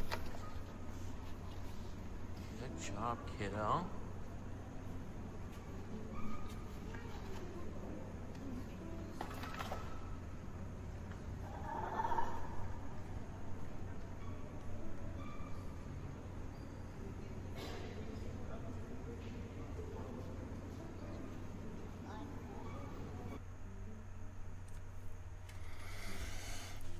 Okay, so there's some adorable videos of my daughter drawing this, but I don't want to just take a quick look again. I'm looking, trying to see the surface underneath the paint here. So I think there is maybe it is a white canvas.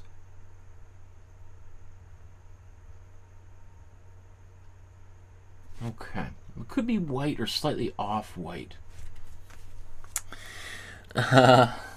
Angel says, "Aw, she's so cute, Michael." Stephanie says, "Sweet, precious girl." I know. She's so adorable. I love her so much. Such an adorable kiddo. Very, very proud dad. Oh, let me just show a few more pictures here. So this is when we first went to the museum, and so here's her sitting in front of the painting. You can see some other Riopelle paintings hung next to it. So again, just give you a sense of scale of this painting. And this is when we were sitting down there drawing, inspired by the painting itself. I love these when she's showing her works off. And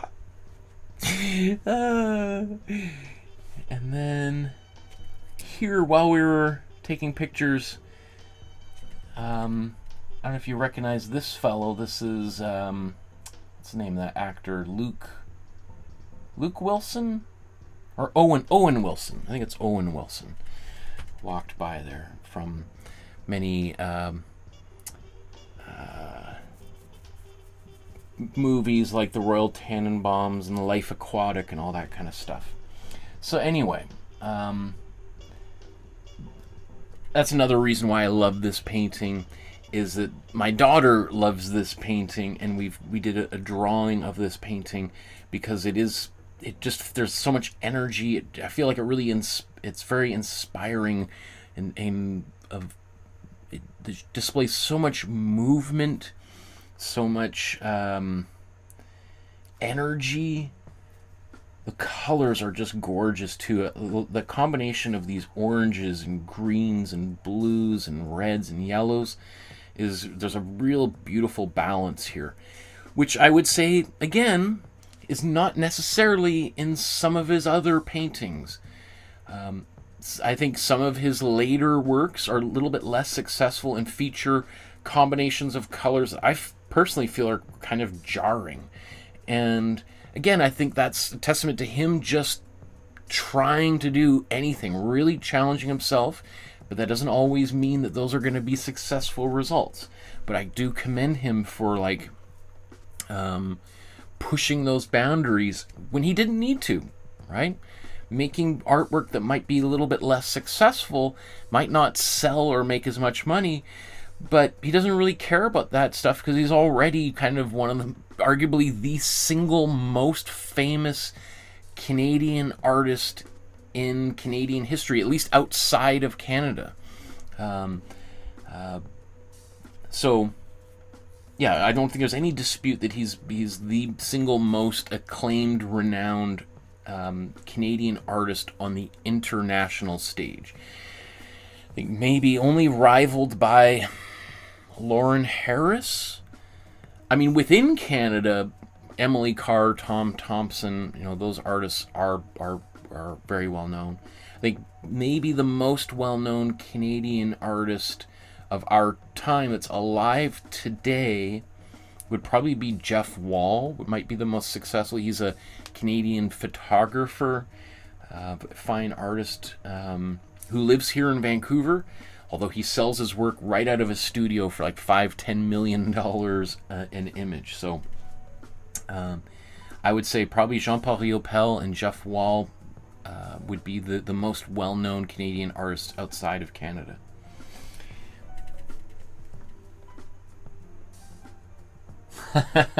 Katie says, so sweet, and I agree with your daughter. That's exactly how Riopelle must have painted, by rapidly slapping the color onto the surface. That is so sweet.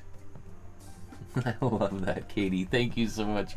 Okay, so now that we've got plenty of background, let's move on. So as I mentioned there, as I was looking at that video, I think I'm compelled to put a color on top of this surface here. Ooh, that's fallen apart. That's no good. I should have cleaned that. Okay, so let's do a plan B here. Ugh.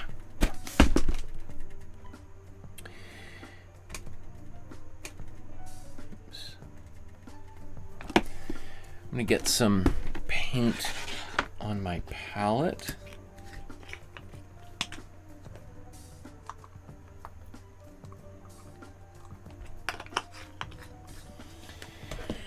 Today's painting may end up using a lot of paint. So, again, this might be something that you if you're watching this after I filmed it, you could go to the end of the episode and look and see, well, how much paint did he use? Did he actually use all the colors he put on his palette?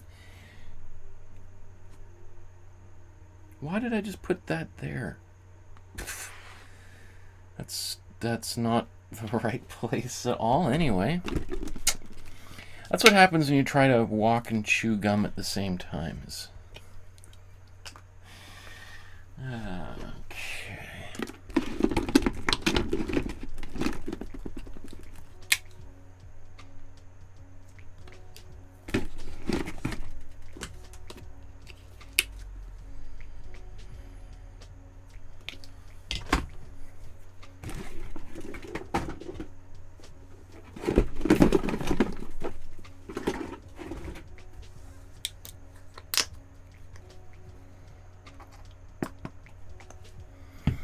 So that's some matte medium, that's clear paint.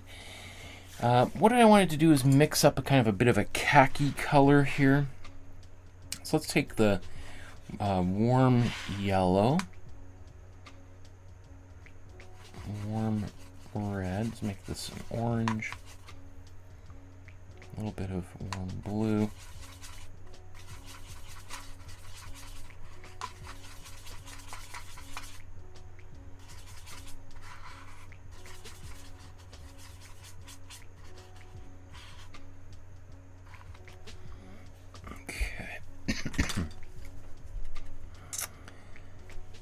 Is that going to be enough?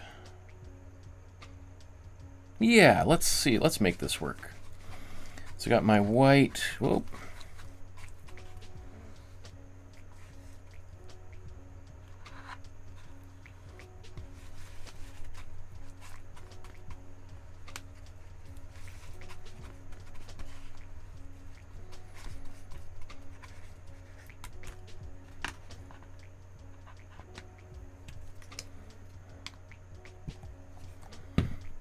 So I'm just adding more of this matte medium. It's just clear paint.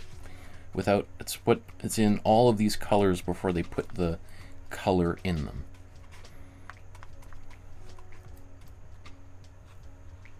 One reason I'm adding matte medium here is if I just paint this with pure white paint, all of my lines are just going to disappear, as well as all of the yellow paint. And I wanted to preserve a little bit of this yellow, have it kind of poking through. Oh, that's perfect. I like this kind of sandy khaki color. That's great.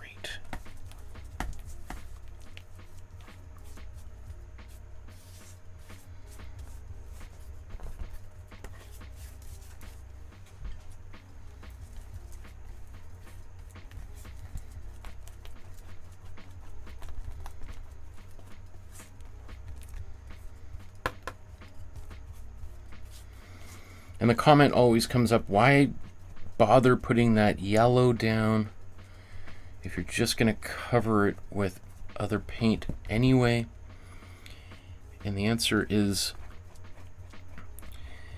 again, I find part of just doing that Imprimatura just really relaxing. It's kind of like my way of, it's like putting on your like a business suit to go to work, even if you're working from home. It's just like you're telling, like, this is part of my routine. It doesn't matter that no one's going to see me wearing this, but it's just important for me to have this in here so that I'm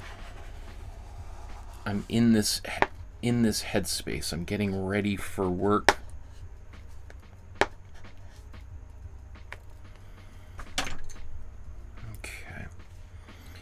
So I'm just going to clean my brush off now.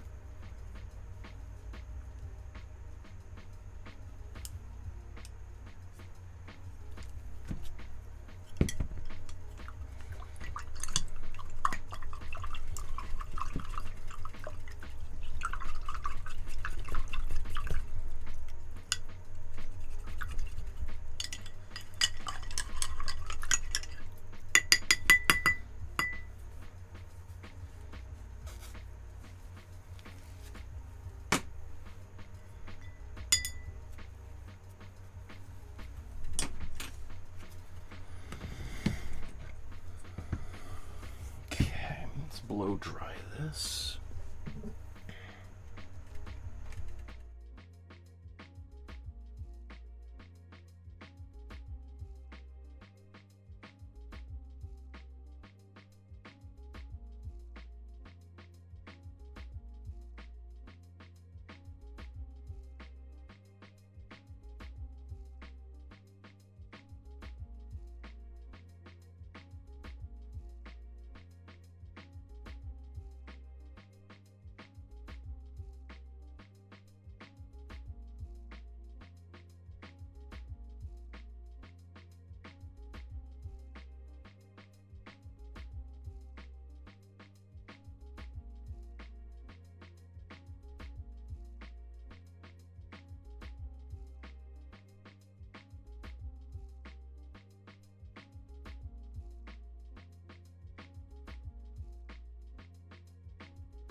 Okay, that feels really nice. I know, again, for some people that just seems like a lot of wasted time and busy work.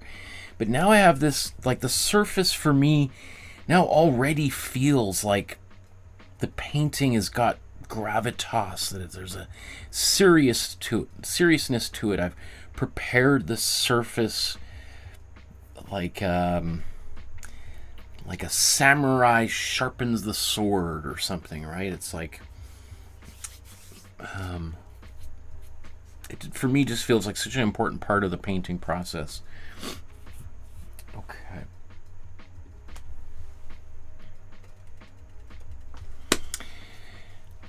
Next step is to actually start putting some colors on here, start painting in some of the shapes in this painting. Now, technically, there's not necessarily this figure-ground relationship that we might see in a so-called realistic painting, where you have a person, a figure in front of a background, like a mountain. Here we've got something quite different. We've got what appears to be just random colors and shapes. So maybe one of the first things we can just, so we're not going to kind of say we're painting the background, now we're painting the foreground. We might, just like we did yesterday with the Joe Mitchell painting, kind of separate these into colors. So we might ask ourselves, what are some of the like the first colors that he might have painted here? And what are maybe some of the last ones? Well, it does look to me like potentially the last color here could have been white, because of the way those drips seem to kind of appear here, and then these drawn, maybe, I think there's, well, there's some black, but maybe like black and white, you know, maybe going back and forth a little bit. Those appear to be the first, or maybe definitely the last two colors. It does look like there might have been some black earlier on that subsequently got covered up by other colors. I would suggest potentially this orange. Kind of looks like he's starting maybe with orange, and then he's adding green and blue.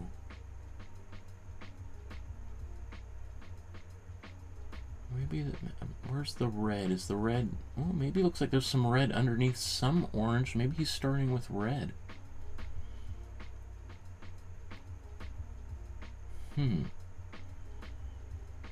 He's also using two different kinds of red. I see this magenta, that's our cool red, and he's using warm red. So we've got two different reds for sure.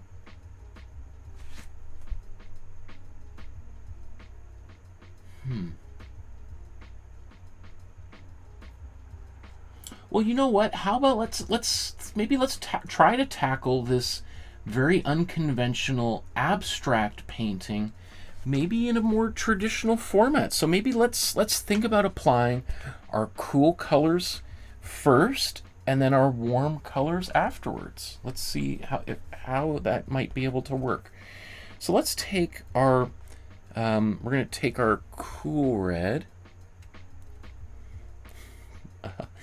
which should be here. This cool blue should be over there, but that's how it is today. So let's look in here. Where should we start here?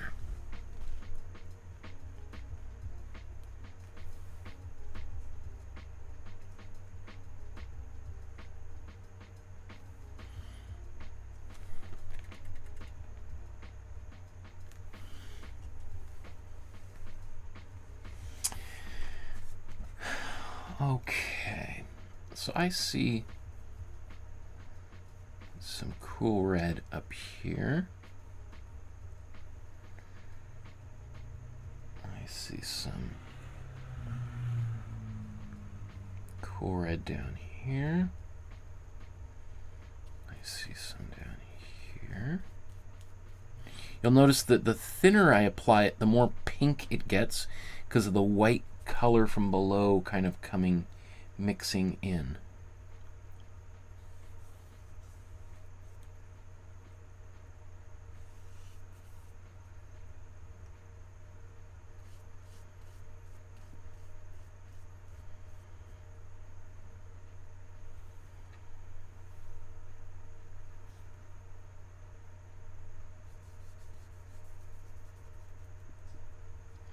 So I have no problem if other people are like, what? I don't see that color there. Why did you paint that there? I'm just painting what I see, And this could be very different than what you see. And that's okay. We can still be friends, right?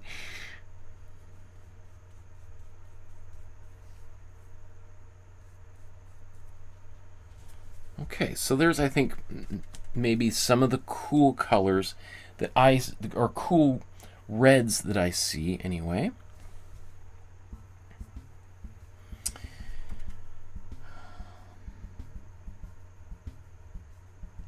Just trying to decide if these oranges, let's try I don't often paint cool oranges, so how about let's do that. Let's take our cool yellow and cool red, and let's make a cool orange. A cool orange is going to look very similar to a warm orange. That's one color that definitely seems to have be much closer than, let's say, a warm green and a cool green. Can be very, very different, very distinct.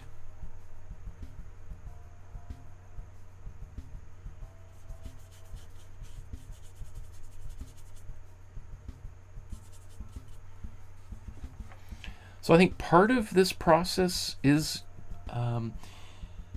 just as Katie was saying there, like while watching my daughter's sketch, is just kind of almost trying to work a little bit quicker than feels comfortable. That we might lose a little bit of control as we try to paint and the colors start to do what they want to do. We let the painting kind of lead us around.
Maybe I'll allow a little bit more red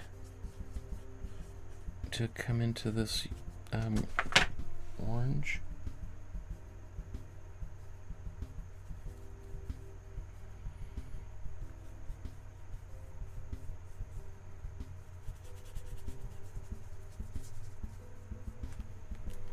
Again, so I like to kind of paint some of those edges a bit too, so.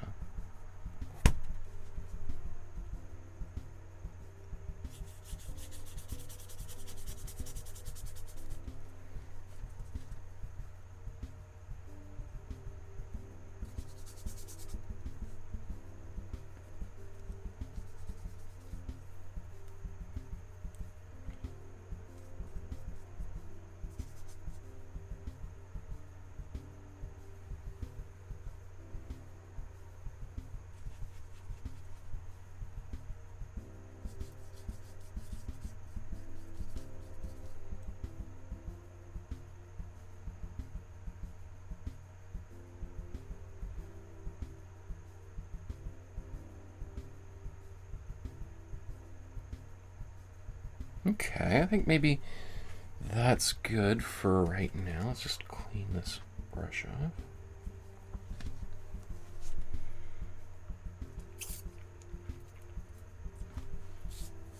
Okay, I think that's might be good for our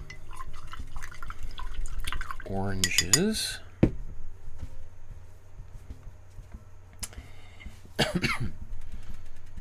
Now I'm going to go in and paint some of my cool blues. I wonder how dark this is going to appear. I was contemplating adding a little bit of white to this blue.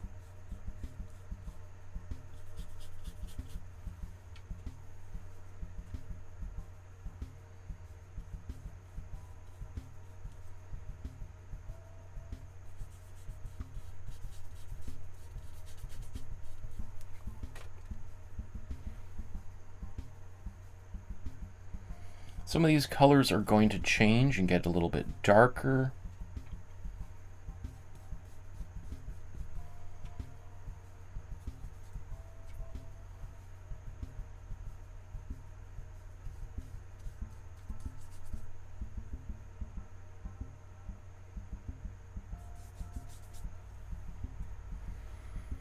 Like just sort of thinking about like looking at how I'm looking at this painting.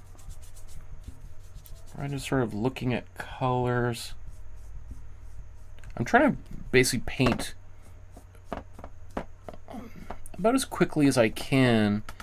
Like if I didn't have a source material, then I could just be a little bit faster. I'm trying to obviously capture a little bit about what's going on in this painting.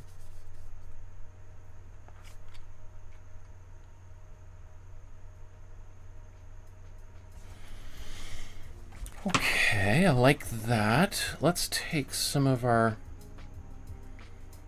cool blue and cool yellow. There was a little bit of red in that paint. That's okay.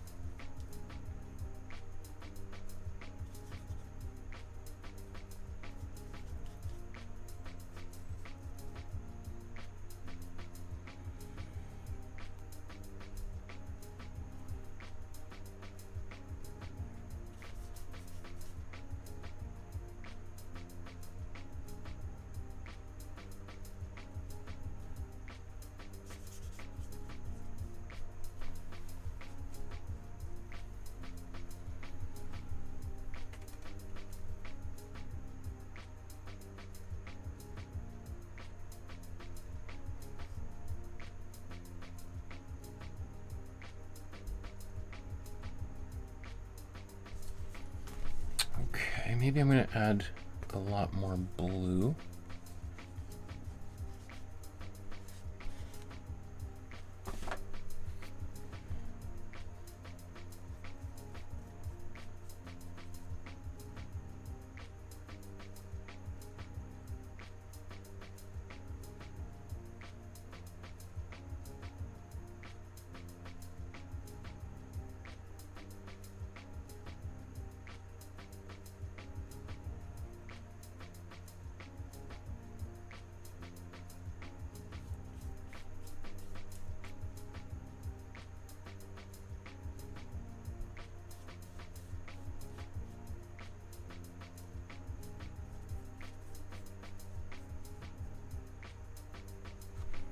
I do see a little bit of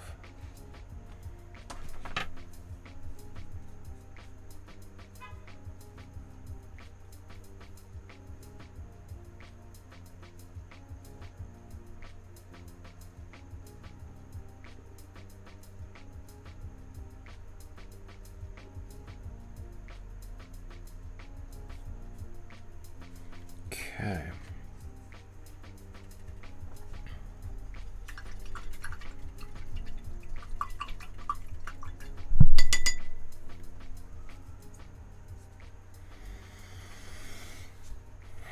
Okay, so I'm off to a good start here. I feel like I'm sure some people are like, I don't know about that. I don't know if this makes any sense to me. I don't know. I don't see the logic of putting the colors where they are. And again, that's what often intimidates people about abstract painting, is what can appear to be the lack of any logic whatsoever, right? When you're, as opposed to, when you're painting a portrait, there's generally some kind of pretty straightforward steps that we can follow. Here it's sort of like we're making it up as we go along. which is right. Like, that's abstract painting, or at least some types of abstract painting, kind of the Riopelle's doing, involve a lot of improvisation, right? That you might not really know where you're going when you start painting. And the process of painting, as you work on it, starts to suggest possible directions or conclusions, which is very different than if you're painting a portrait of a friend. You kind of have a pretty clear idea. You're trying to ultimately make a portrait of your friend. And that's why I was talking about earlier, we're talking about the title for this painting, The Green Parrot. Did Riopelle sit down and be like, okay, I'm going to make a painting about a green parrot that I've just seen at the zoo or at a friend's house? Or did he make this painting and then afterwards like go, huh, some of those colors look like a parrot? Or maybe he made the painting and a week later he goes to the zoo and he's like, those colors, it's like the painting I just made. I'm going to call my painting The Green Parrot. Or did somebody else just name it for fun for him? Well, we'll probably never know.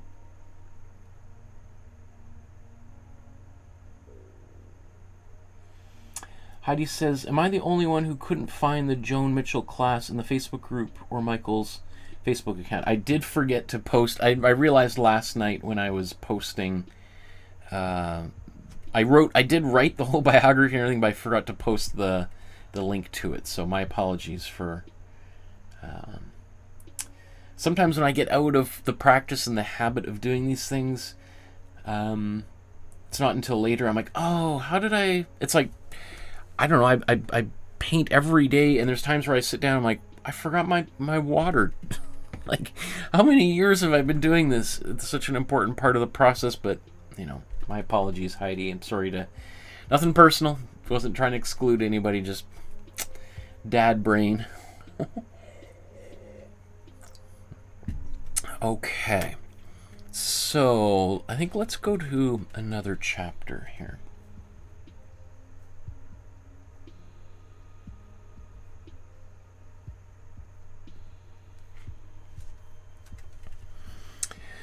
So I've got some colors on the canvas already, and probably if you look at these things side by side, you're like, whoa, I don't know, those colors look a little bit too bright. I don't know about how this painting's going.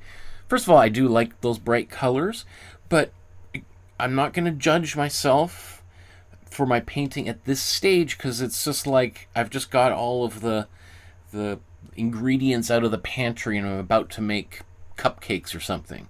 It's like, well, of course it doesn't taste like cupcakes. I've just started mixing things in the bowl. Just pump the brakes, right? So I'm just really trying to fill in the canvas with some paint. I am going to try to be mindful of leaving a few areas of this off-white tan color. I want to preserve a little bit of that so that it's not totally covered up, because that's something I like about this painting, is sometimes those little gaps in the colors. So, you know, I began by painting some of my cooler colors, and I basically in the background. Now let's paint some of the so-called warmer colors on top. So one of the things I see is this kind of warm green. Oops. So I'm going to mix my warm yellow and warm blue. It's going to give me this kind of warm green. And I'm also going to do a combination where I also add some warm yellow to my cool blue. And that's going to give me another green altogether. So I'm going to have a few of these different greens. And that might mean even painting into on top of other colors.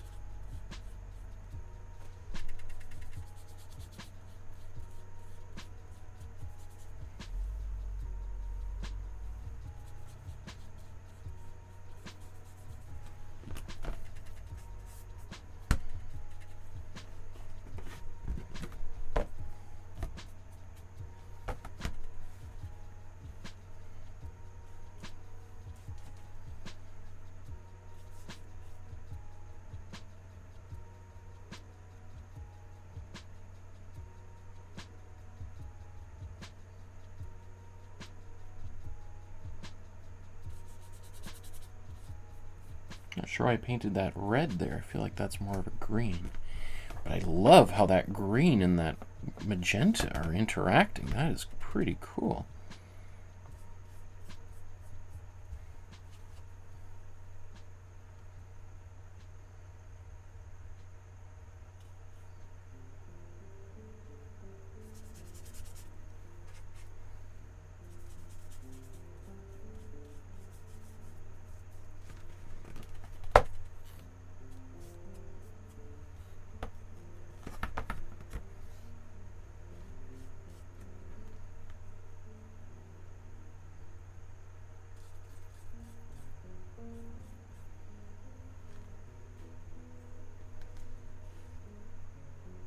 Oops, let's bring this back up here. Let's make sure that's still in focus.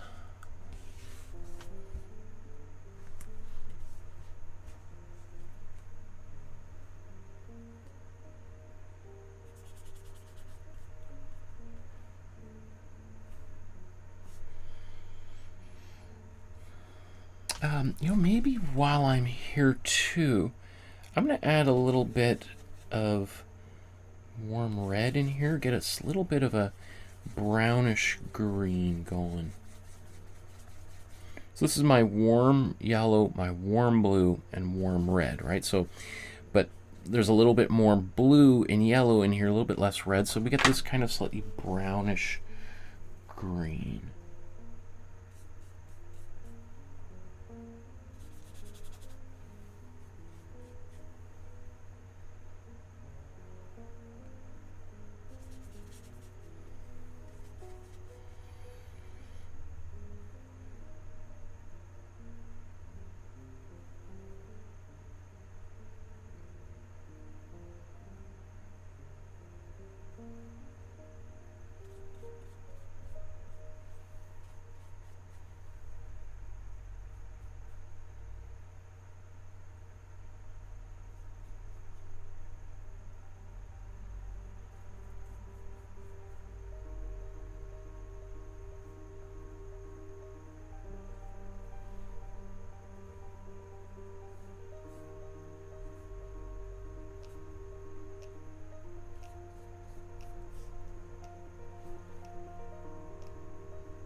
Right here.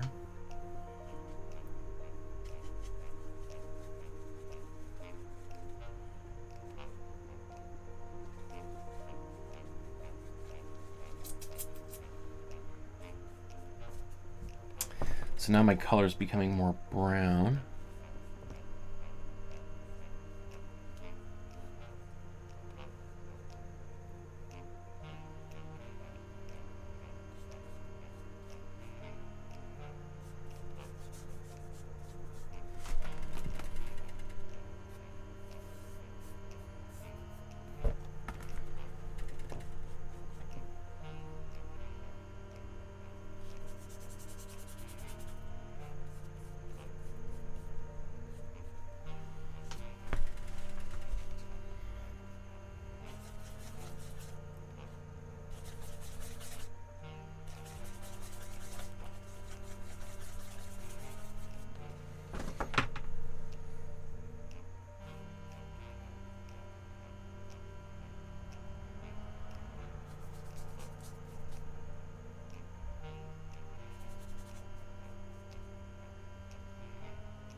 Okay.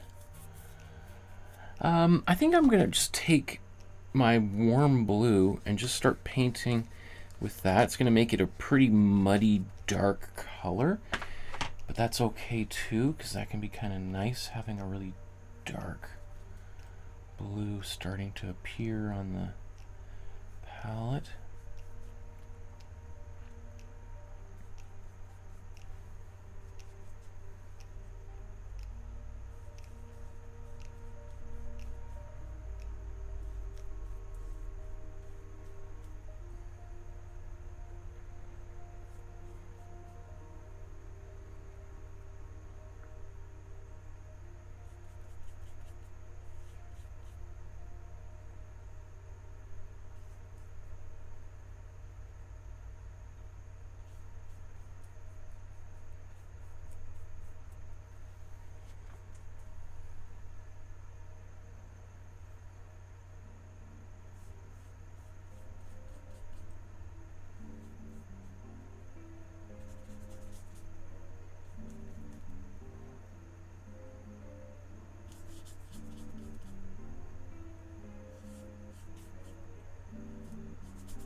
What is this up here? There's some white up there. So let's get some of that. I think that is, maybe that's actually my, well, let's put a bit of, let's just use this color here. Even though it's not exactly the right color.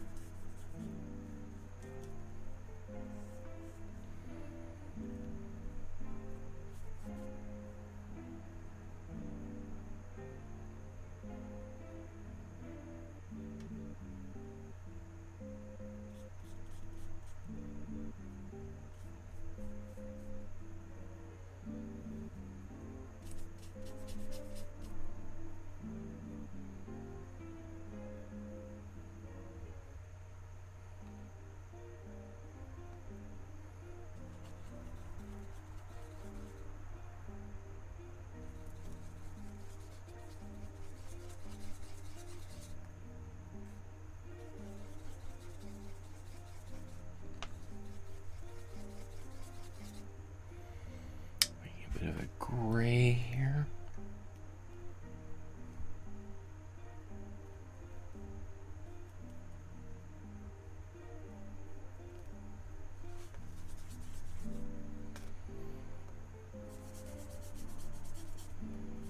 Well, that's fortuitous. That gray I mixed, I accidentally got some red into it and mixed for a perfect color up there.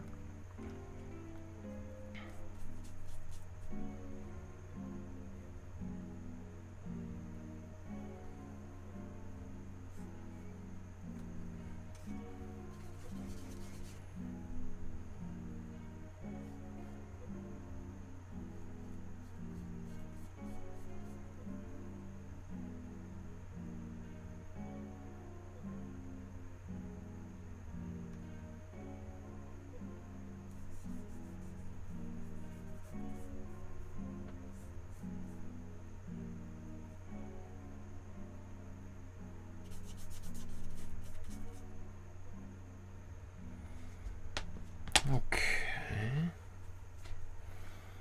So I see this area here. I think I want to add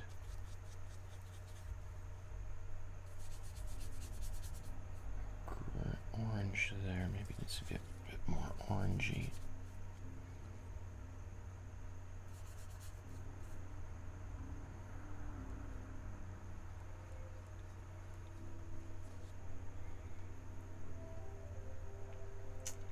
Okay, what else?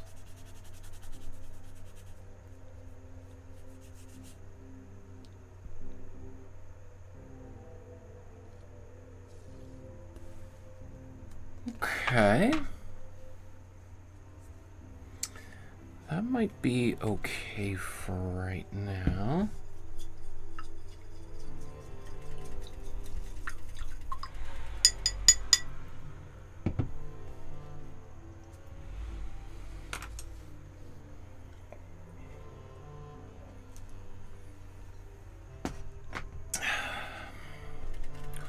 So, you know, I would say when I look at this painting right now, I'm not super happy with it at all. But I also know that it's not done. There's still lots of stuff I want to do to it. So I'm not really worried about it. I'm not going to fix or tinker with anything because there's still many steps ahead, right? So mostly at this point, I've just been trying to fill in most of the canvas, leaving maybe a few strategic areas, at least at this point, uncovered, so that I can cover them later, but I kind of want a little bit of that exposed canvas to show through. You know, if I look at the original, of course, it seems much darker than what I've got here. And that's true, but it's also that there's going to be some of these really dark black lines are going to start coming. And so the painting is going to get darker. And so some of the red that we might perceive, or the bright colors that we perceive here are going to naturally start to appear darker when they're when more of the black lines start to appear. But speaking of red, I'm going to come in here and use my warm red in a few places.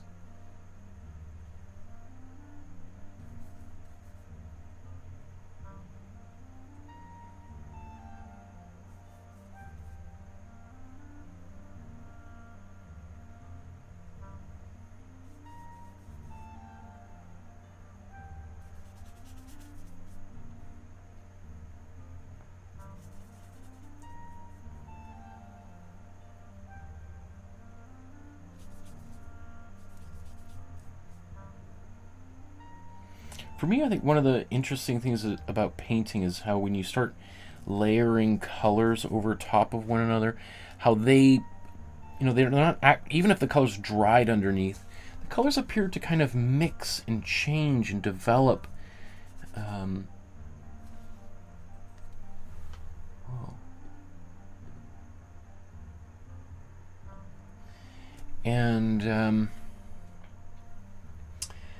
I think that's, you know, where I'm putting red over top of green and then I put yellow over top of that. It just adds so much kind of complexity and all these wonderful little spaces start to unfold or appear.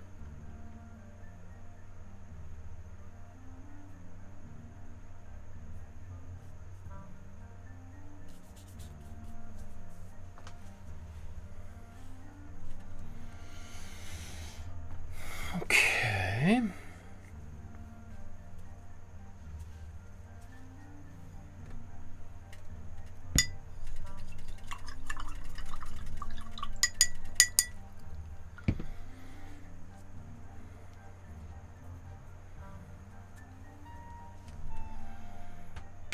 So that's good. Okay, let's move on to a new stage.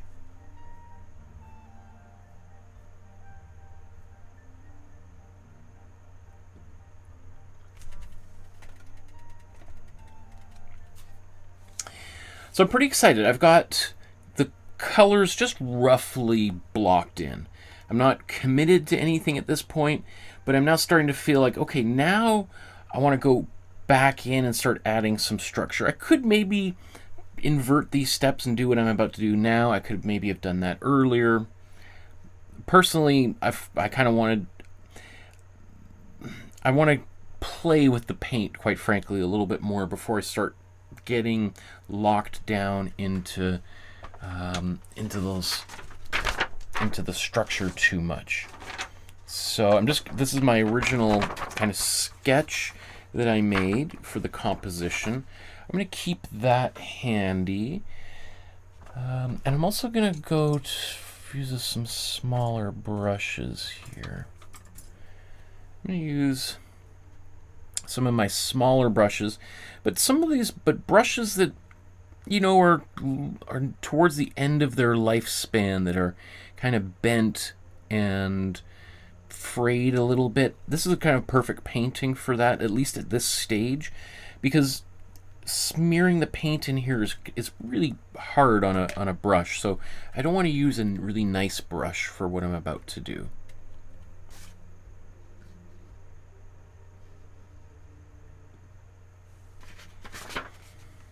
let's keep that there. I'm going to mix a black. So I'm going to take my cool blue. In fact, let's just transport all of this cool blue over here.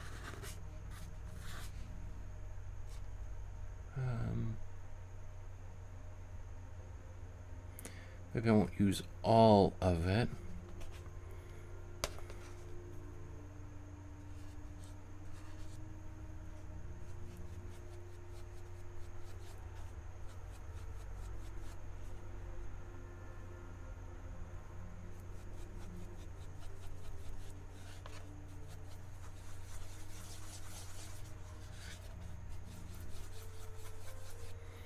So I mixed my cool yellow, my cool blue, and my warm red together.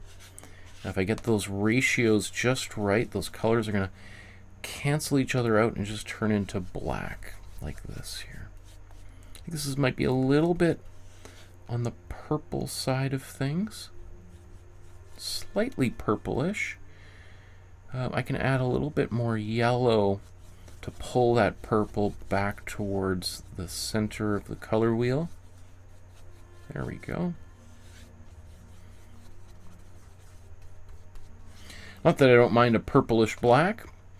I just, you know, also especially because I'm teaching these classes, I kind of want to just show how we can do that. Okay. Maybe firstly, is there anything that's black that needs a big brush? You know what? I'm not sure. I think there are, but let's start out with the smaller brush. And so this, after kind of a lot of that very energetic stuff, this might be where I'm going to slow down for a few minutes and be a little bit more precise, and then I might go back to being a little bit wilder again. I think maybe, especially towards the end of the painting, there might be a bit more of explosive energy and then some tinkering again. So this kind of painting process is going to involve like wild, energetic, fast moving, some precision, and back and forth, right?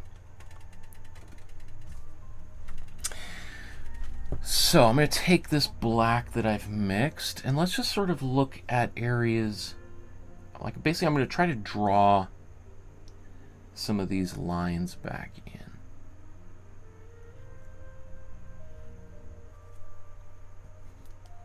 Let's just erase that whole thing and start that again.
So one thing I'm doing as well is I'm kind of moving all over the canvas rather than just kind of starting in the top left corner and working my way across.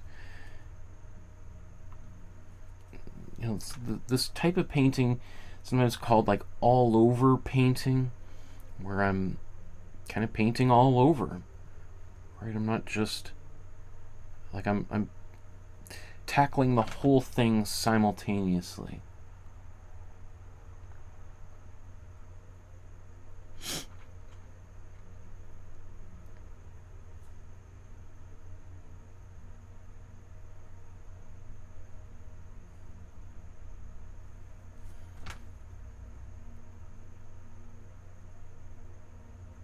The other thing too that's happening is as I paint this, sometimes I'm following what I did before, but sometimes I look at it and be like, I think I need to move this line a little bit. I think I changed my mind. I'm going to put it in a different place.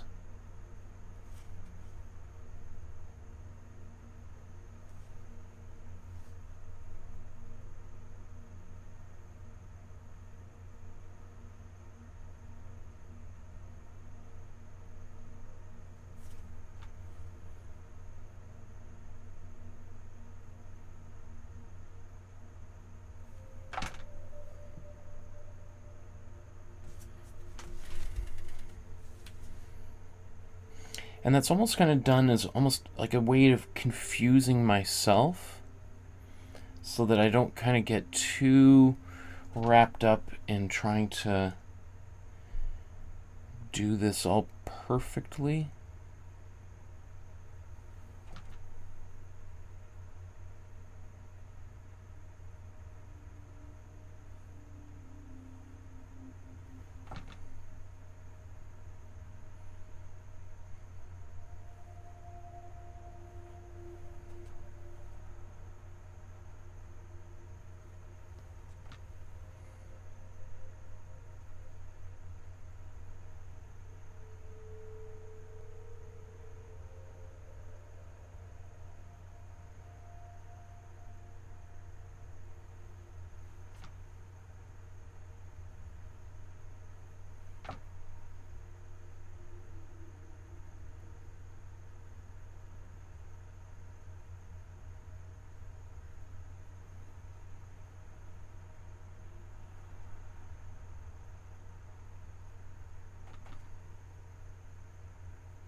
So some of these lines I'm putting, I intended to be on the other side of some of these colors,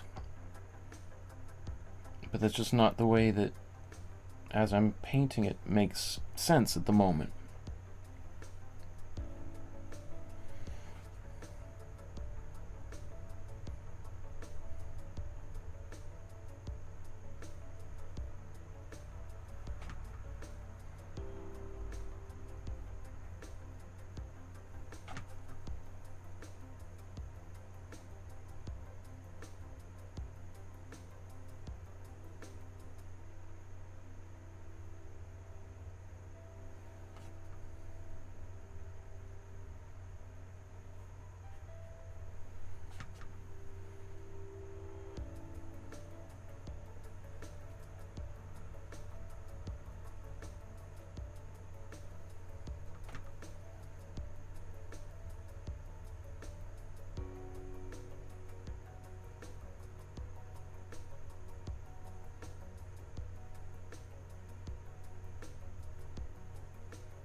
Okay, maybe it's worth just taking a little break here, just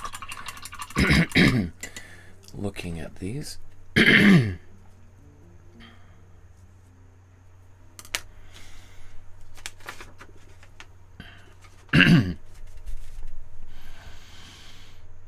So, you know, if I look at them side by side, I do feel like,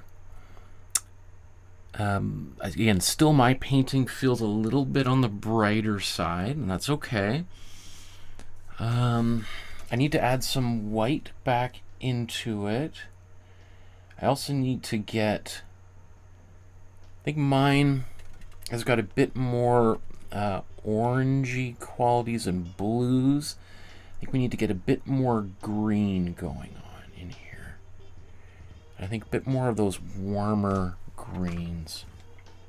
Or, well, maybe more of a neutral green, less, not, so I'm going to mix my warm yellow with the cool blue. I think that's the color that's missing right now, which I haven't yet used. Take cool blue and warm yellow.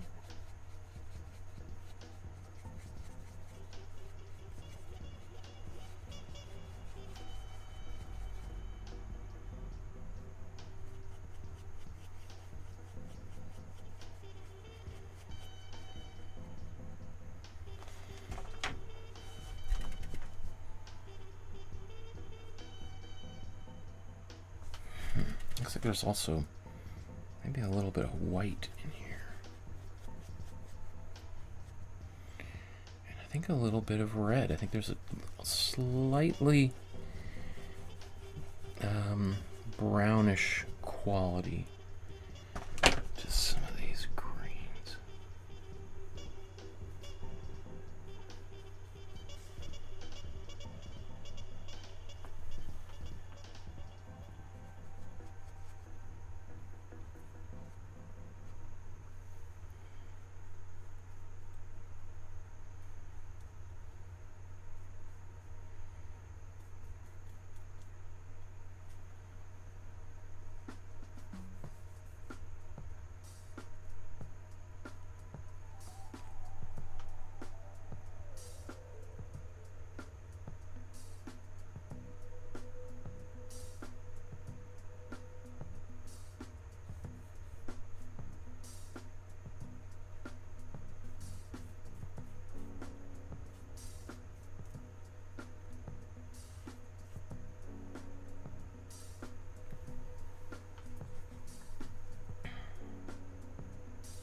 I love when paint starts to smear and smudge and you lose some control and things, yeah, it just feels, it's a little bit scary, but I think it's a lot of fun.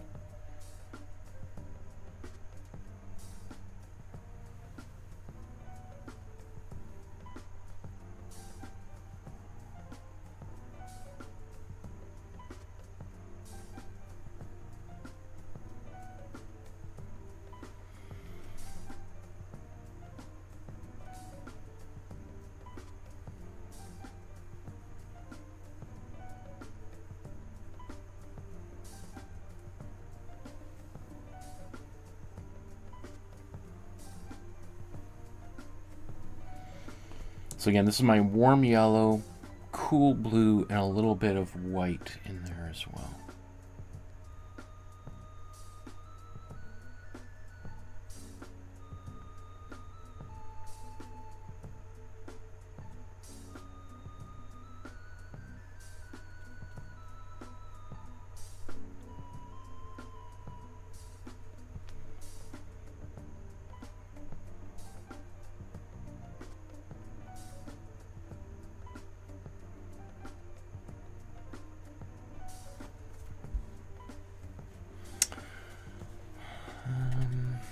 Something going on here.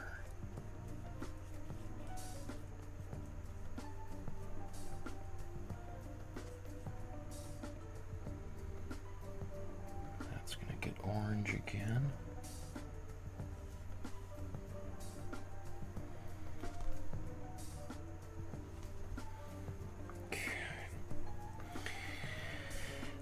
I feel like I need to come back here with my warm red.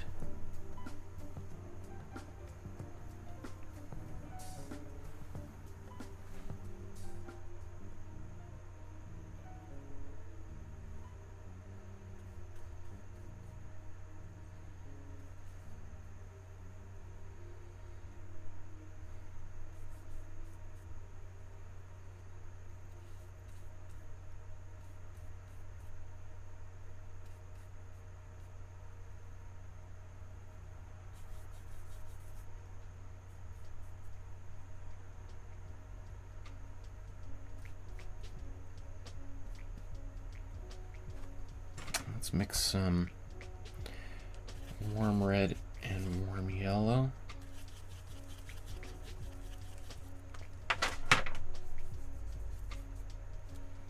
Maybe even let's put a bit of white in there.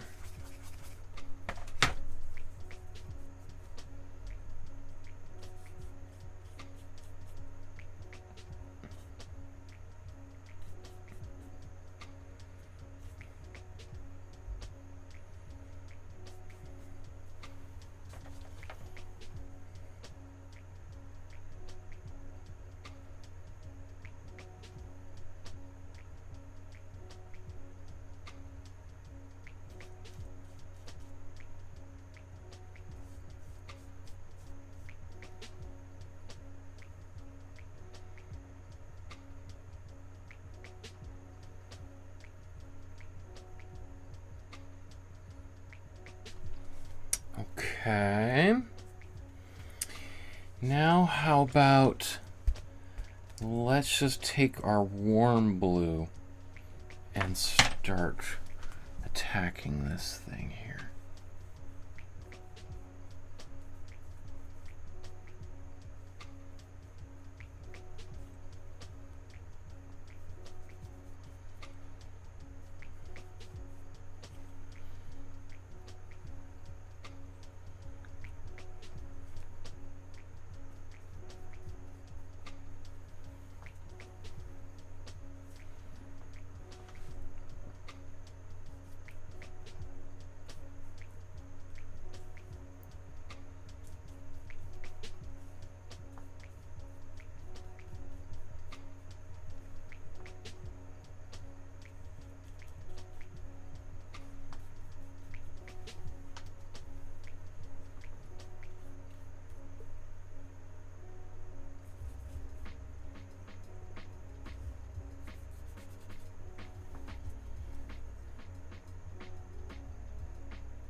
Take a little bit of warm blue and a bit of white.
feel like I'm missing some kind of very muddy browns and things now.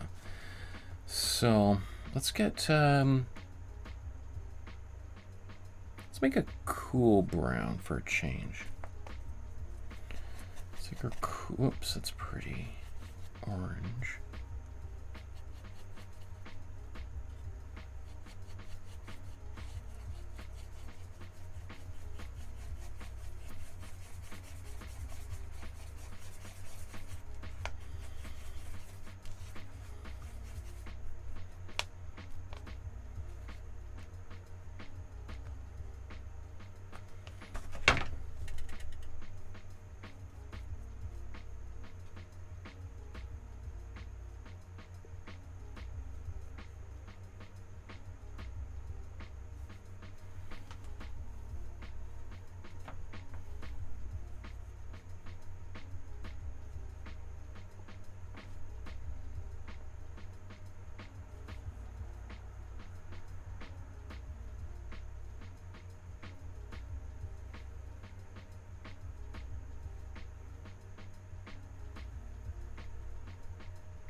Let's get a bit more red in here.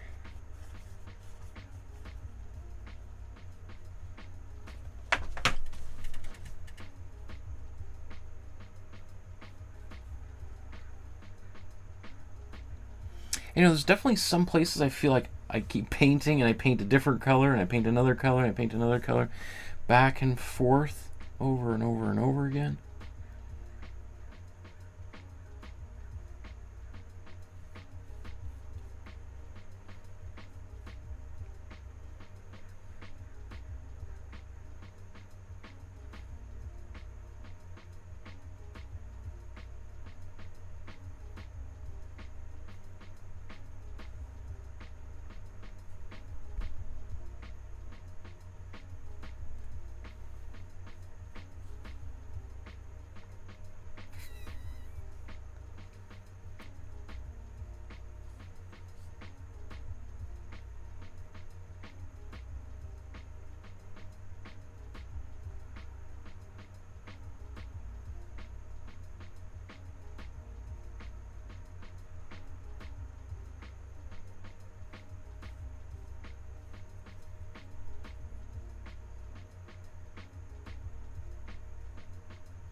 That's so interesting. It looks so different on camera. That's kind of disappointing.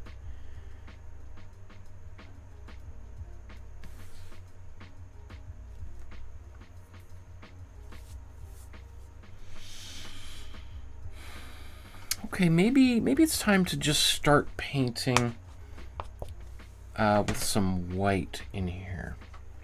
Even though I think ultimately white might be one of the last colors in here, I think I need to break up these shapes a bit. Let's get a bit more white.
want to do? I'm going to go back in with some red. I feel like I saw something here.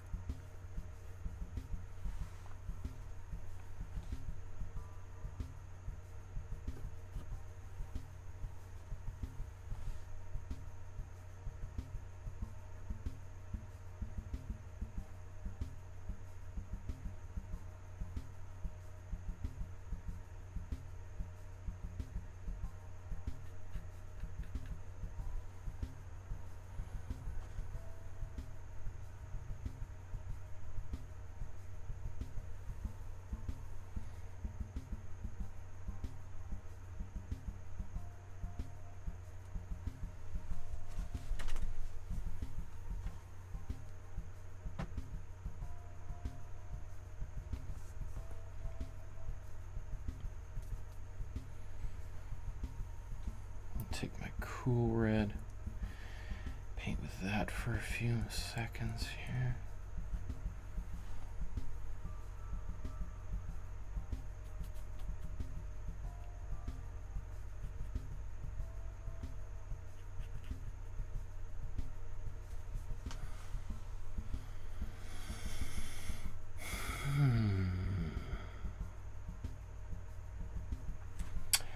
I still need to build up more density. So what do I want to do? Let's make another green. I feel like my greens need to be a little bit darker.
So you probably notice, like, sometimes I'm putting brush strokes and colors maybe where there aren't necessarily those colors in the original. You'd be like, what? Why did you do that? That's in the wrong place. It's because at a certain point, this painting starts to become my own painting, and it doesn't really matter what the original's like. My painting's got to work. So I don't mind going in here and modifying it, changing it, making it work for me.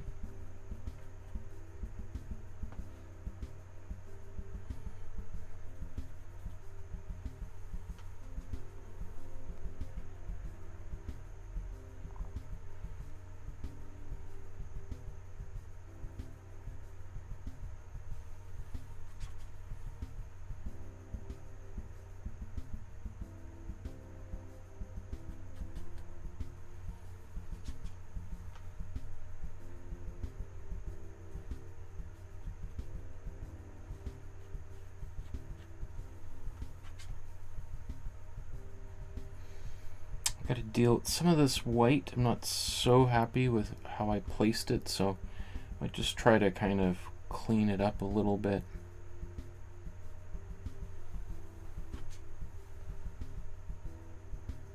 Got to kind of incorporate it a little bit better.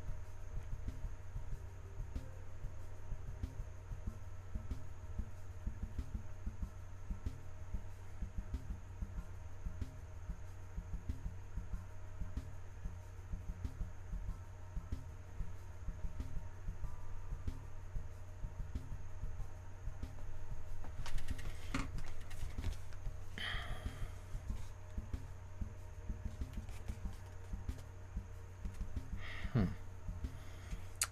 of feeling like I want more blue in a number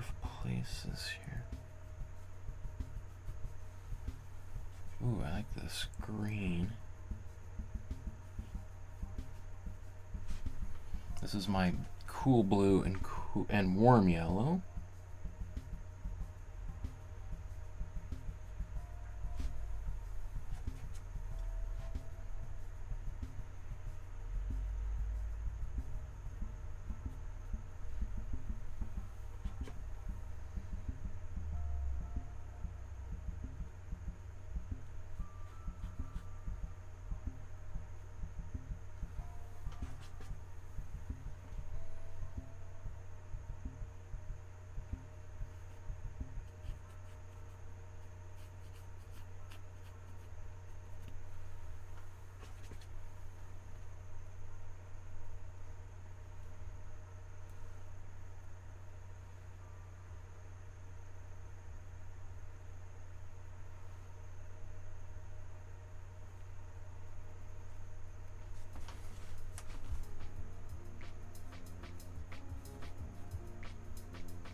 Okay.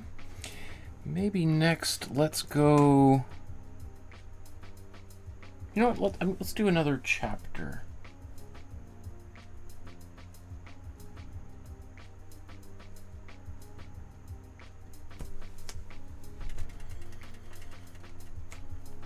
I don't think I've done a foreground number 2 yet. So I'm happy with the way the painting's unfolding. It's definitely starting to really diverge from the original, because the way that I constructed it, I wasn't being super concerned of using the exact same. I improvised my structure based on his, just sketching it, eyeballing it. So that means things are kind of, some of the colors are in quote the wrong place, but I'm trying to still maintain the overall effect of the original. I think maybe the white that I put on there, I should have put a little bit more color in. I'm not super happy with that, so I'm going to go in and kind of mix other colors into it.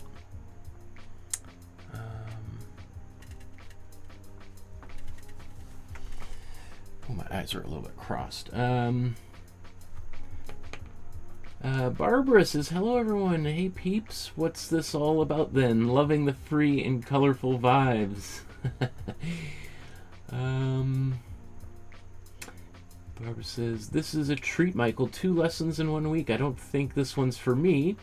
I scared myself enough with that vase painting. Ha ha ha. I need a bit of order in my art. Definitely. As I said, this kind of thing can feel really chaotic for most people, right? And even there is something almost absurd about trying to recreate an abstract painting like this, because it is so much about just, you know, it's sort of like taking a routine improvised on whose line is it anyway, like one of those improv television programs, and writing it down and then trying to perform it again word for word as if it was happening spontaneously. It's almost like the reason some of those jokes are only really funny because it's something that somebody blurted out spontaneously.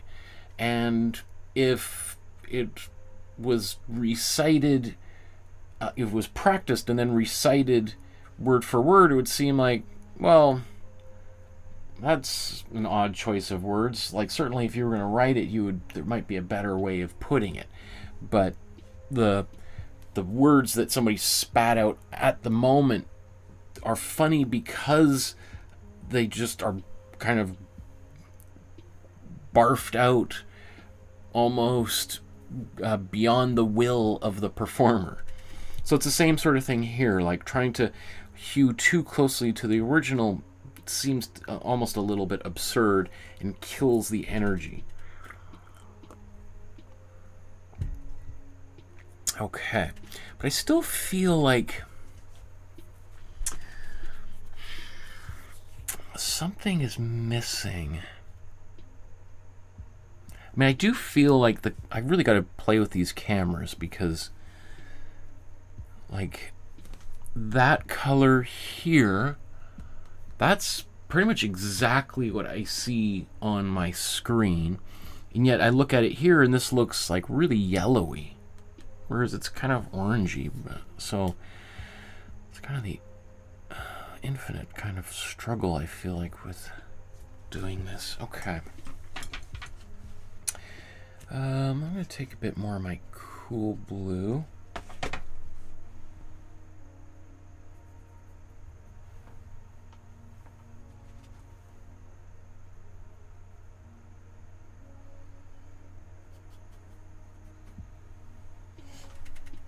And like I think I've painted this cool blue, warm blue, cool blue.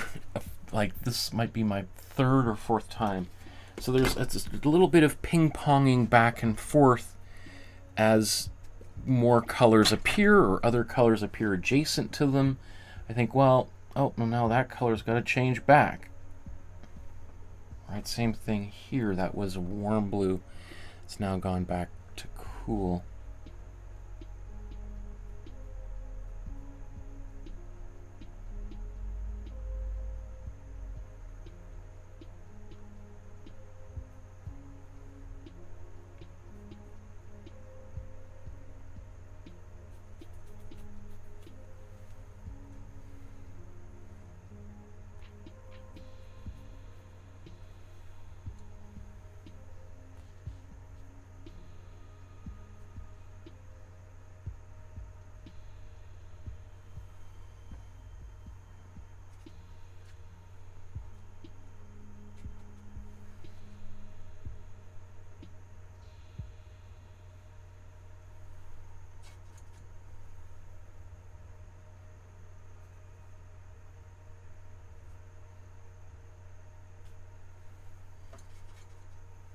So I just added a little bit of white into my cool blue.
Kind of wanting, I feel like this, I want to just get a little bit messier here.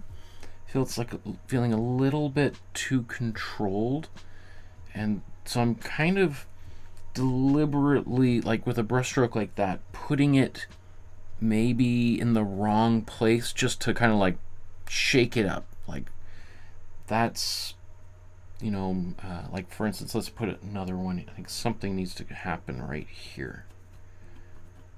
All right, let's just interrupt this whole arc that's happening here.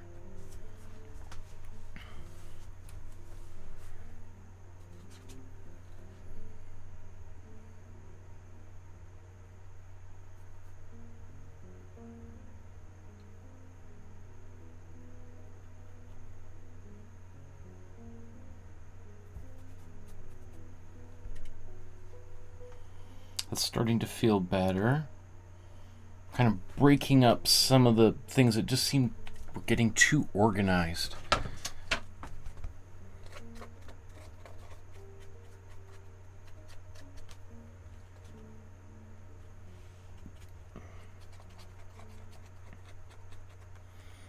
So I want to try to paint with some little bit more muddy colors in a few places. Again, this is really hard on a brush painting like this, so you might want to use like a brush that's on its last legs, right, when you're zooming around, just scratching paint onto the surface.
So I'm almost basically just painting, not over all of my white lines, but muddying them up a little bit here.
Stephanie says, I love this lesson. There's so many things that you're teaching us, and I hope to get some time to try this lesson. But I'm listening, Michael. Thank you so much. I appreciate that, Stephanie. Thank you. I'm cleaning house, but I'm listening. I'm so detail-oriented, I can't really wait to try this. I hope my brain cooperates. Yeah, this one's definitely a little bit of like letting go, right? You kind of, it's hard to do this if you're too tight on things. So I would suspect the vast majority of people while painting on this probably despise what they've created for 80% of the time. They're just like, what is this terrible monstrosity I'm creating? I think, again, the point is you just keep on kind of painting. Just little dabs here and there. Like, I'm not even really looking at the original, trying to think, okay, where does this color go? Thinking like, okay, I'll put a bit of here, a little dab. Mess this up a little bit.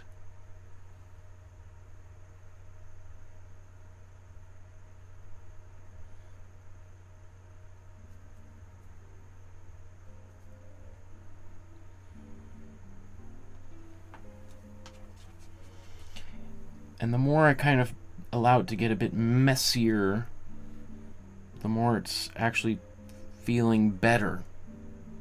Like the less I try to rein it in and make it look a little bit pretty, at least at this stage, the kind of happier I'm feeling about it.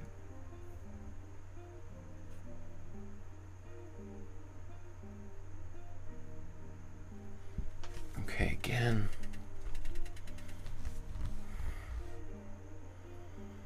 I think, what is it? Why does it?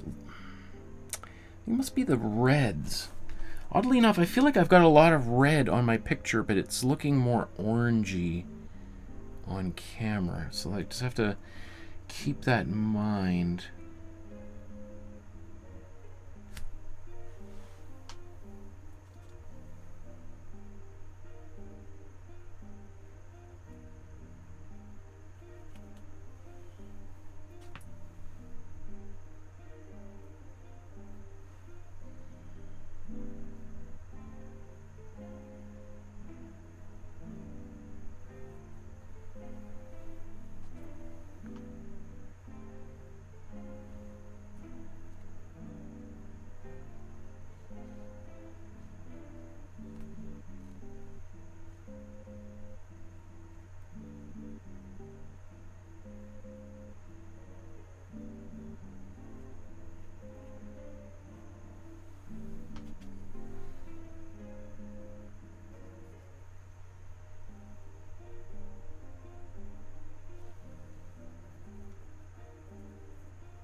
Well, this is really liberating, painting these two paintings, Joan Mitchell yesterday and today. Because we haven't really done something like this in maybe a year or more, right? It's mostly been focusing on more traditional representational painting.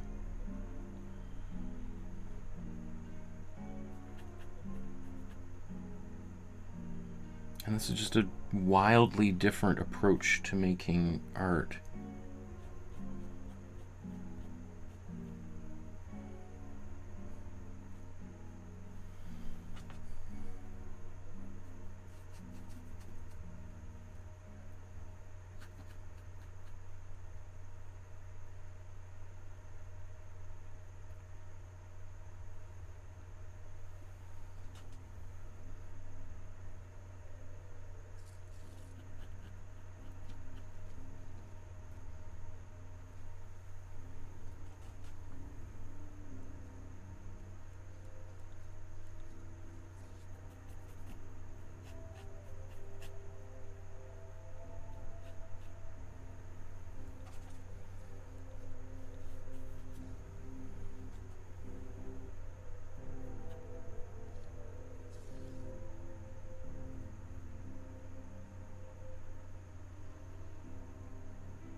Some darker greens. Let's get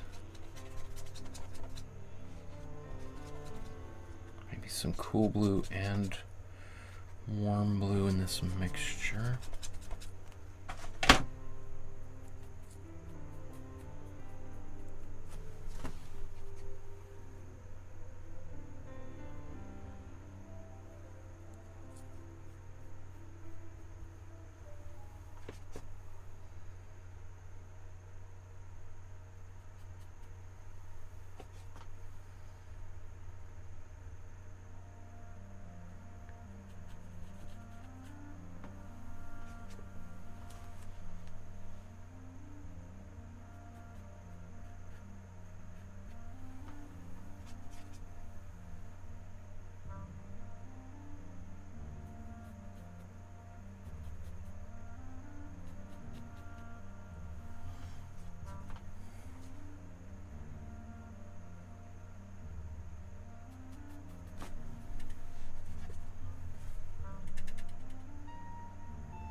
starting to, I'm feeling pretty good. But now I need to go in and let's paint some of these black lines in again.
So I'm trying to move relatively fast so that I'm not overthinking things or planning too much.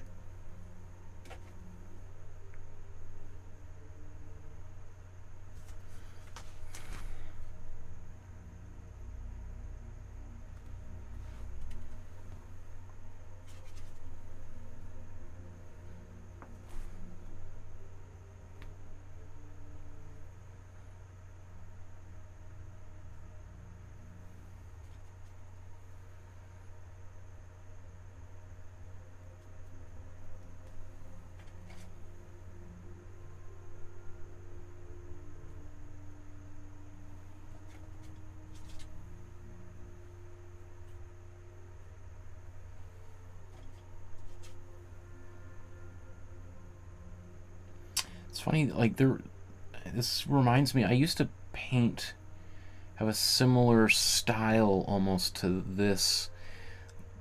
20 years ago I was doing kind of similar work. There's a little bit of deja vu happening here. It's like, whoa. I haven't been in this kind of creative headspace in a long time.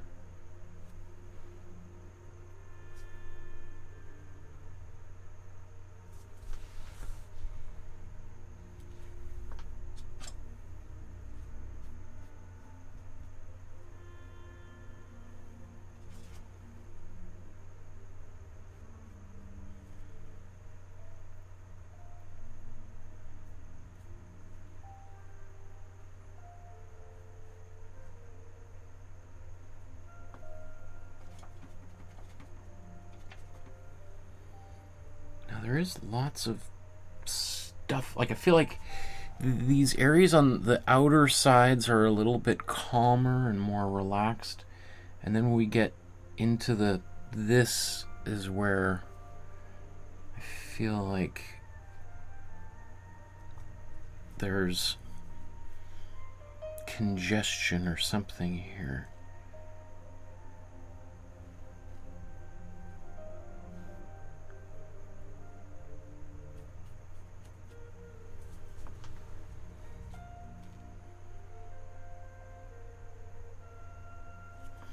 Okay, maybe I think what I want to do next is actually I'm not going to drip paint on here, but I might try to use my palette knife just to try to get some lines on here. So I'm just loading this this brush up.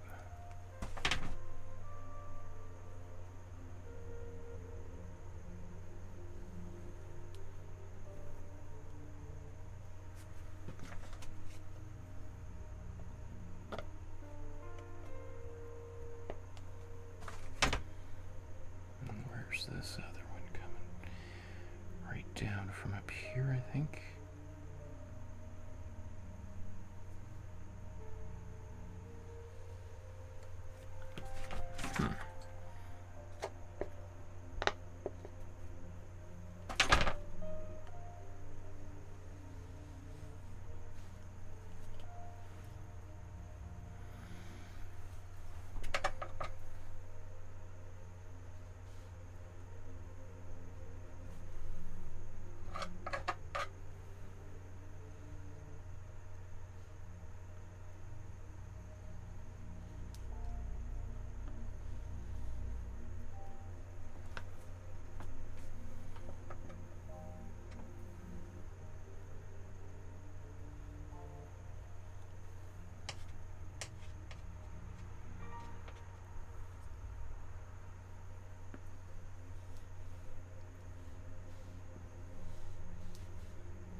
Not sure how happy I am with that.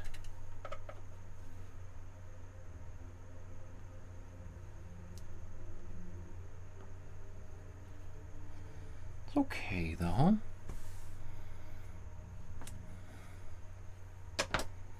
I mean, the other way to do that would be to kind of splatter that paint on there. I don't think I want to do that.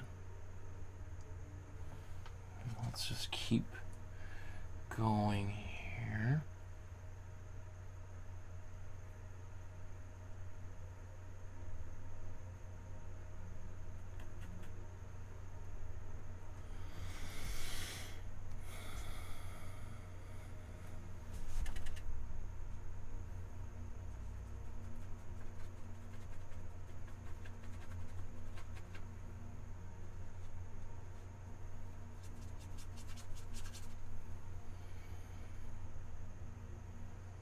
Keep wanting to change this, but that's the orange. It's pretty close to the orange I see.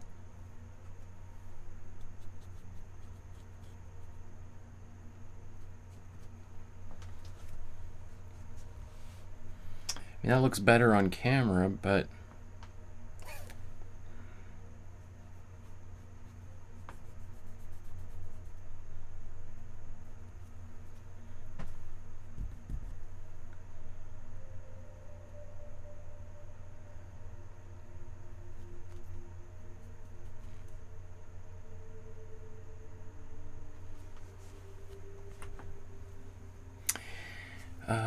Barbara says, I think I prefer Michael's version to the original. This is reminding me of Michael's Marcel Duchamp's Nude Descending a Staircase.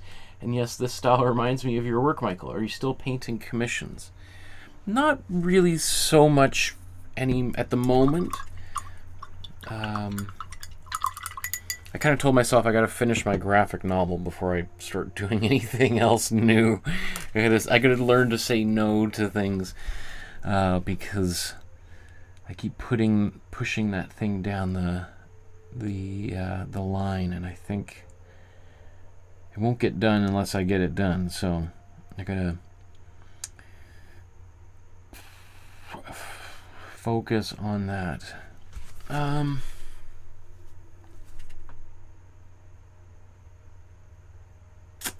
don't know. I'm kind of digging this. I'm not sure how much more I can do or want to do here.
Okay, I think that might be all that I can do on that. I think. Okay.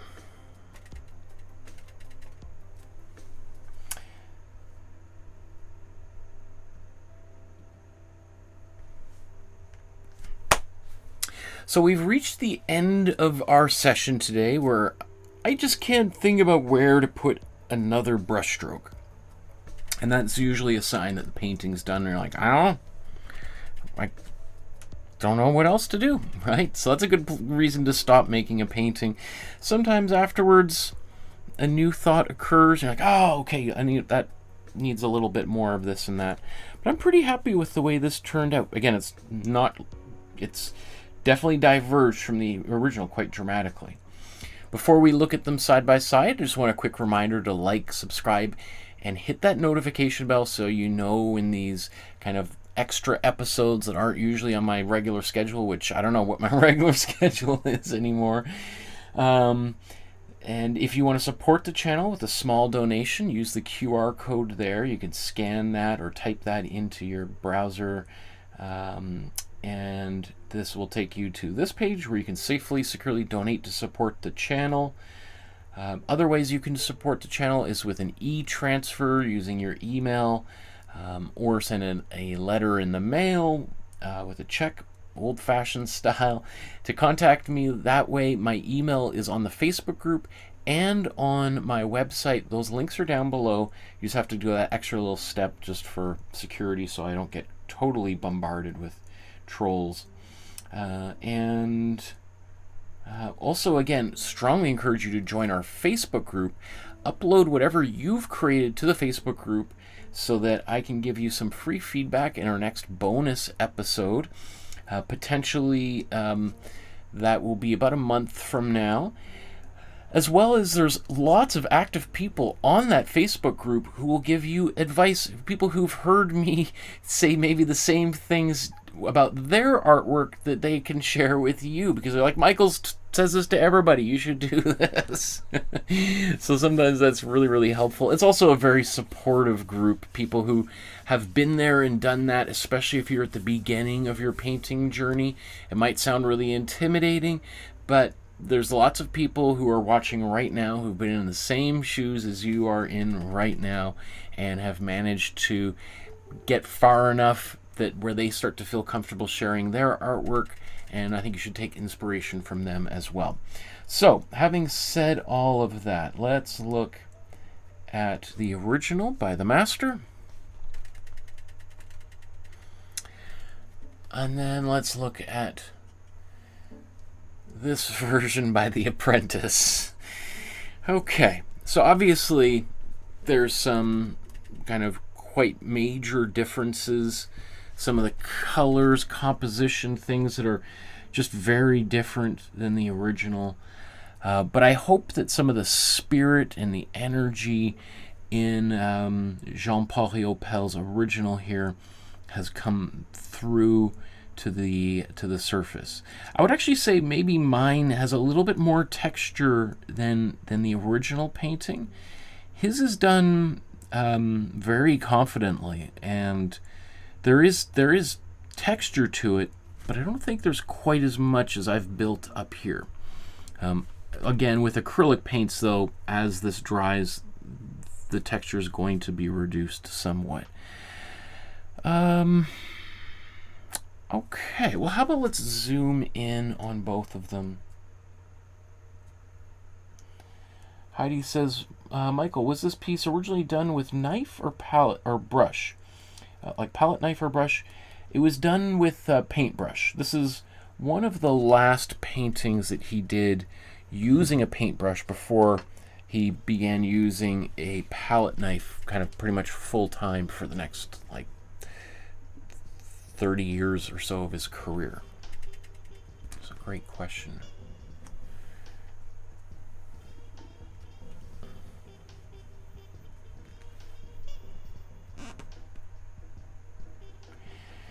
So maybe a couple of landmarks that might be helpful is you can see these 3 lines here. Those are right. You know, I maybe shouldn't use a wet palette knife. Well, that's this area right here. So some of, you know, you're going to see some things like, oh yeah, I can see that. I can see this arc here. I can see some of those things. And then other places are like, where did you get that? I don't see that there at all. And that's okay. Right? Again, I do feel like mine looks much brighter and maybe a little bit less red than the original. But in person, it looks very similar. So I gotta really calibrate my cameras here to get more authentic color to the original. But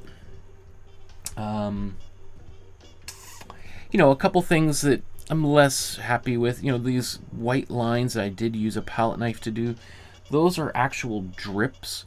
And to do that, you know, what you would have to do is you'd have to use like a paintbrush that's got paint, like really wet paint on it, and kind of whip it like that. Obviously, if I did that on this painting, I would have very little control. Not zero, but very little control as to where that line could go. It could end up over here, and while that might be fine, I kind of wanted a little bit more precision just for the sake of this episode. But I would say if you're making this painting on your own, you could certainly whip that paint on there, right? And it would actually be quite fun to do. What else can I say here about that? I think that's good. I like how that's turning out. Let's scroll maybe all the way to, well, maybe in the center. Let's look at the center here for a second.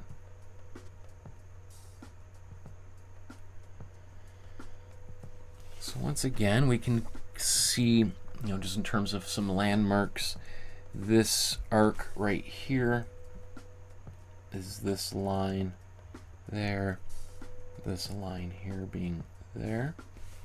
All right, we see some of these things there and here. But otherwise, you know, there's definitely some things missing. Things that I painted and then subsequently got painted out, which for some people might be a very new experience doing something like that. Like the idea of painting something and then painting over top of it and erasing something you painted. Why on earth would you ever want to do that? Why would you waste time like that? Well, you might appear to be wasted time, but sometimes those brushstrokes are really important because they help inform the brushstroke you're painting on top of it, and also the color from it can kind of come through and complicate the color on top. So I like how that looks. That's good. Let's go all the way to the right.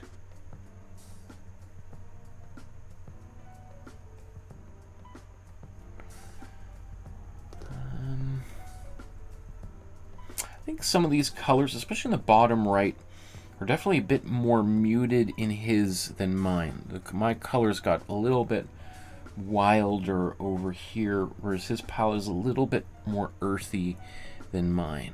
I don't mind that though. I mean, I like how all this looks. I like this little, I don't know, pretzel kind of like shape that he painted in there.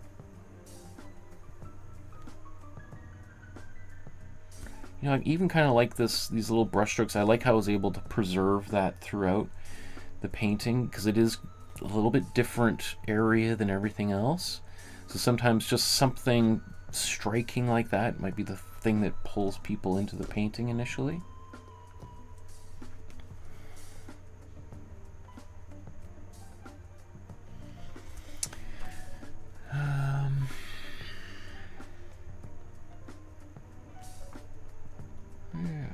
Same thing. There's definitely some brighter colors in mine up here. It's okay.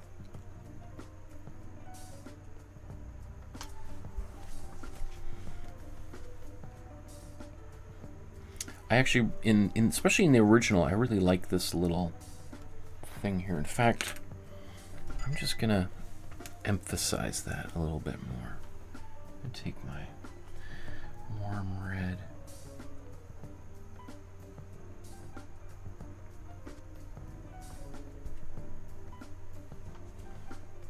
that's just a little detail that I really liked. So I want to make sure that that comes through. It's a little bit kind of like this area down here too. Same thing, there's a little bit of that in this area that I've kind of subsequently painted out. I don't know, I think I'm going to leave it like that because I think to try to do anything there to bring it back to the original is not going to work, so I'm just going to move on from that area.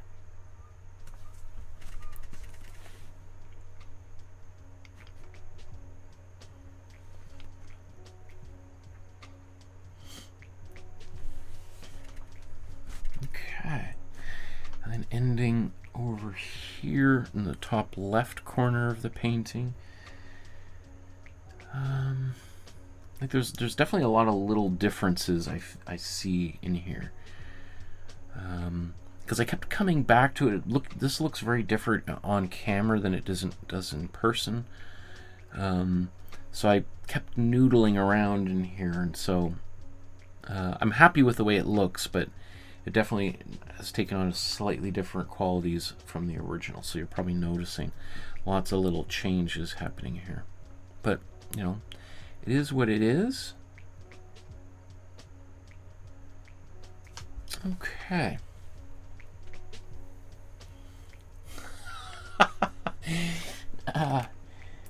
Nullified Friend Forever.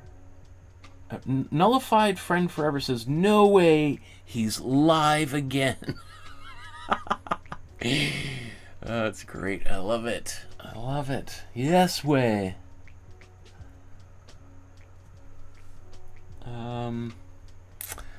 Okay, seeing those side by side. Yeah, it's good. I think this is, you know, it's one of these weird things that if you paint this thing on your own, you might be like, this is a mess. Just put it away for a while, let it dry, put it on a shelf, and then take a look at it maybe a month from now, and then reevaluate. Because I think it's one of those things that just takes a little bit of time. If we're comparing it too closely to the original, it can really drive you bonkers. Ari says, well done. I love your version. Thanks, Ari. Thank you, Heidi. Says, thanks, Michael. Barbara says, thanks, Michael, for spending your precious holiday time with us. These lessons are unique in real time with brilliant teaching. Thanks so much, Barbara. You're so sweet. Thank you, everybody, for keeping me company today and for painting along with me and all of the lovely conversation there in the chat over the past few hours. Again, I strongly believe in the power of art. The more people are painting, looking at art, talking about art, making it an important part of their lives, that starts to spread that love and power of art to their families and friends and communities. And that's a productive, positive energy you're putting out into the world. And do we not need more positive energy? Because we certainly don't need more negative energy. It seems like our world leaders cannot help themselves by trolling us with negativity. So by adding more positive creativity, I think we can counterbalance some of those things and help make the world we really want to live in. Right? We have the power to change things, and it might seem insignificant, but it is a step forward nonetheless. Okay, everyone, have a wonderful rest of your day or evening. If you're up late at night, get to bed, get a good sleep. We'll see you again in a future episode. Remember to hit that like, subscribe, and notification bell so you know when these bonus special episodes are taking place. We'll see you again very soon. Have a great afternoon, everybody. Goodbye.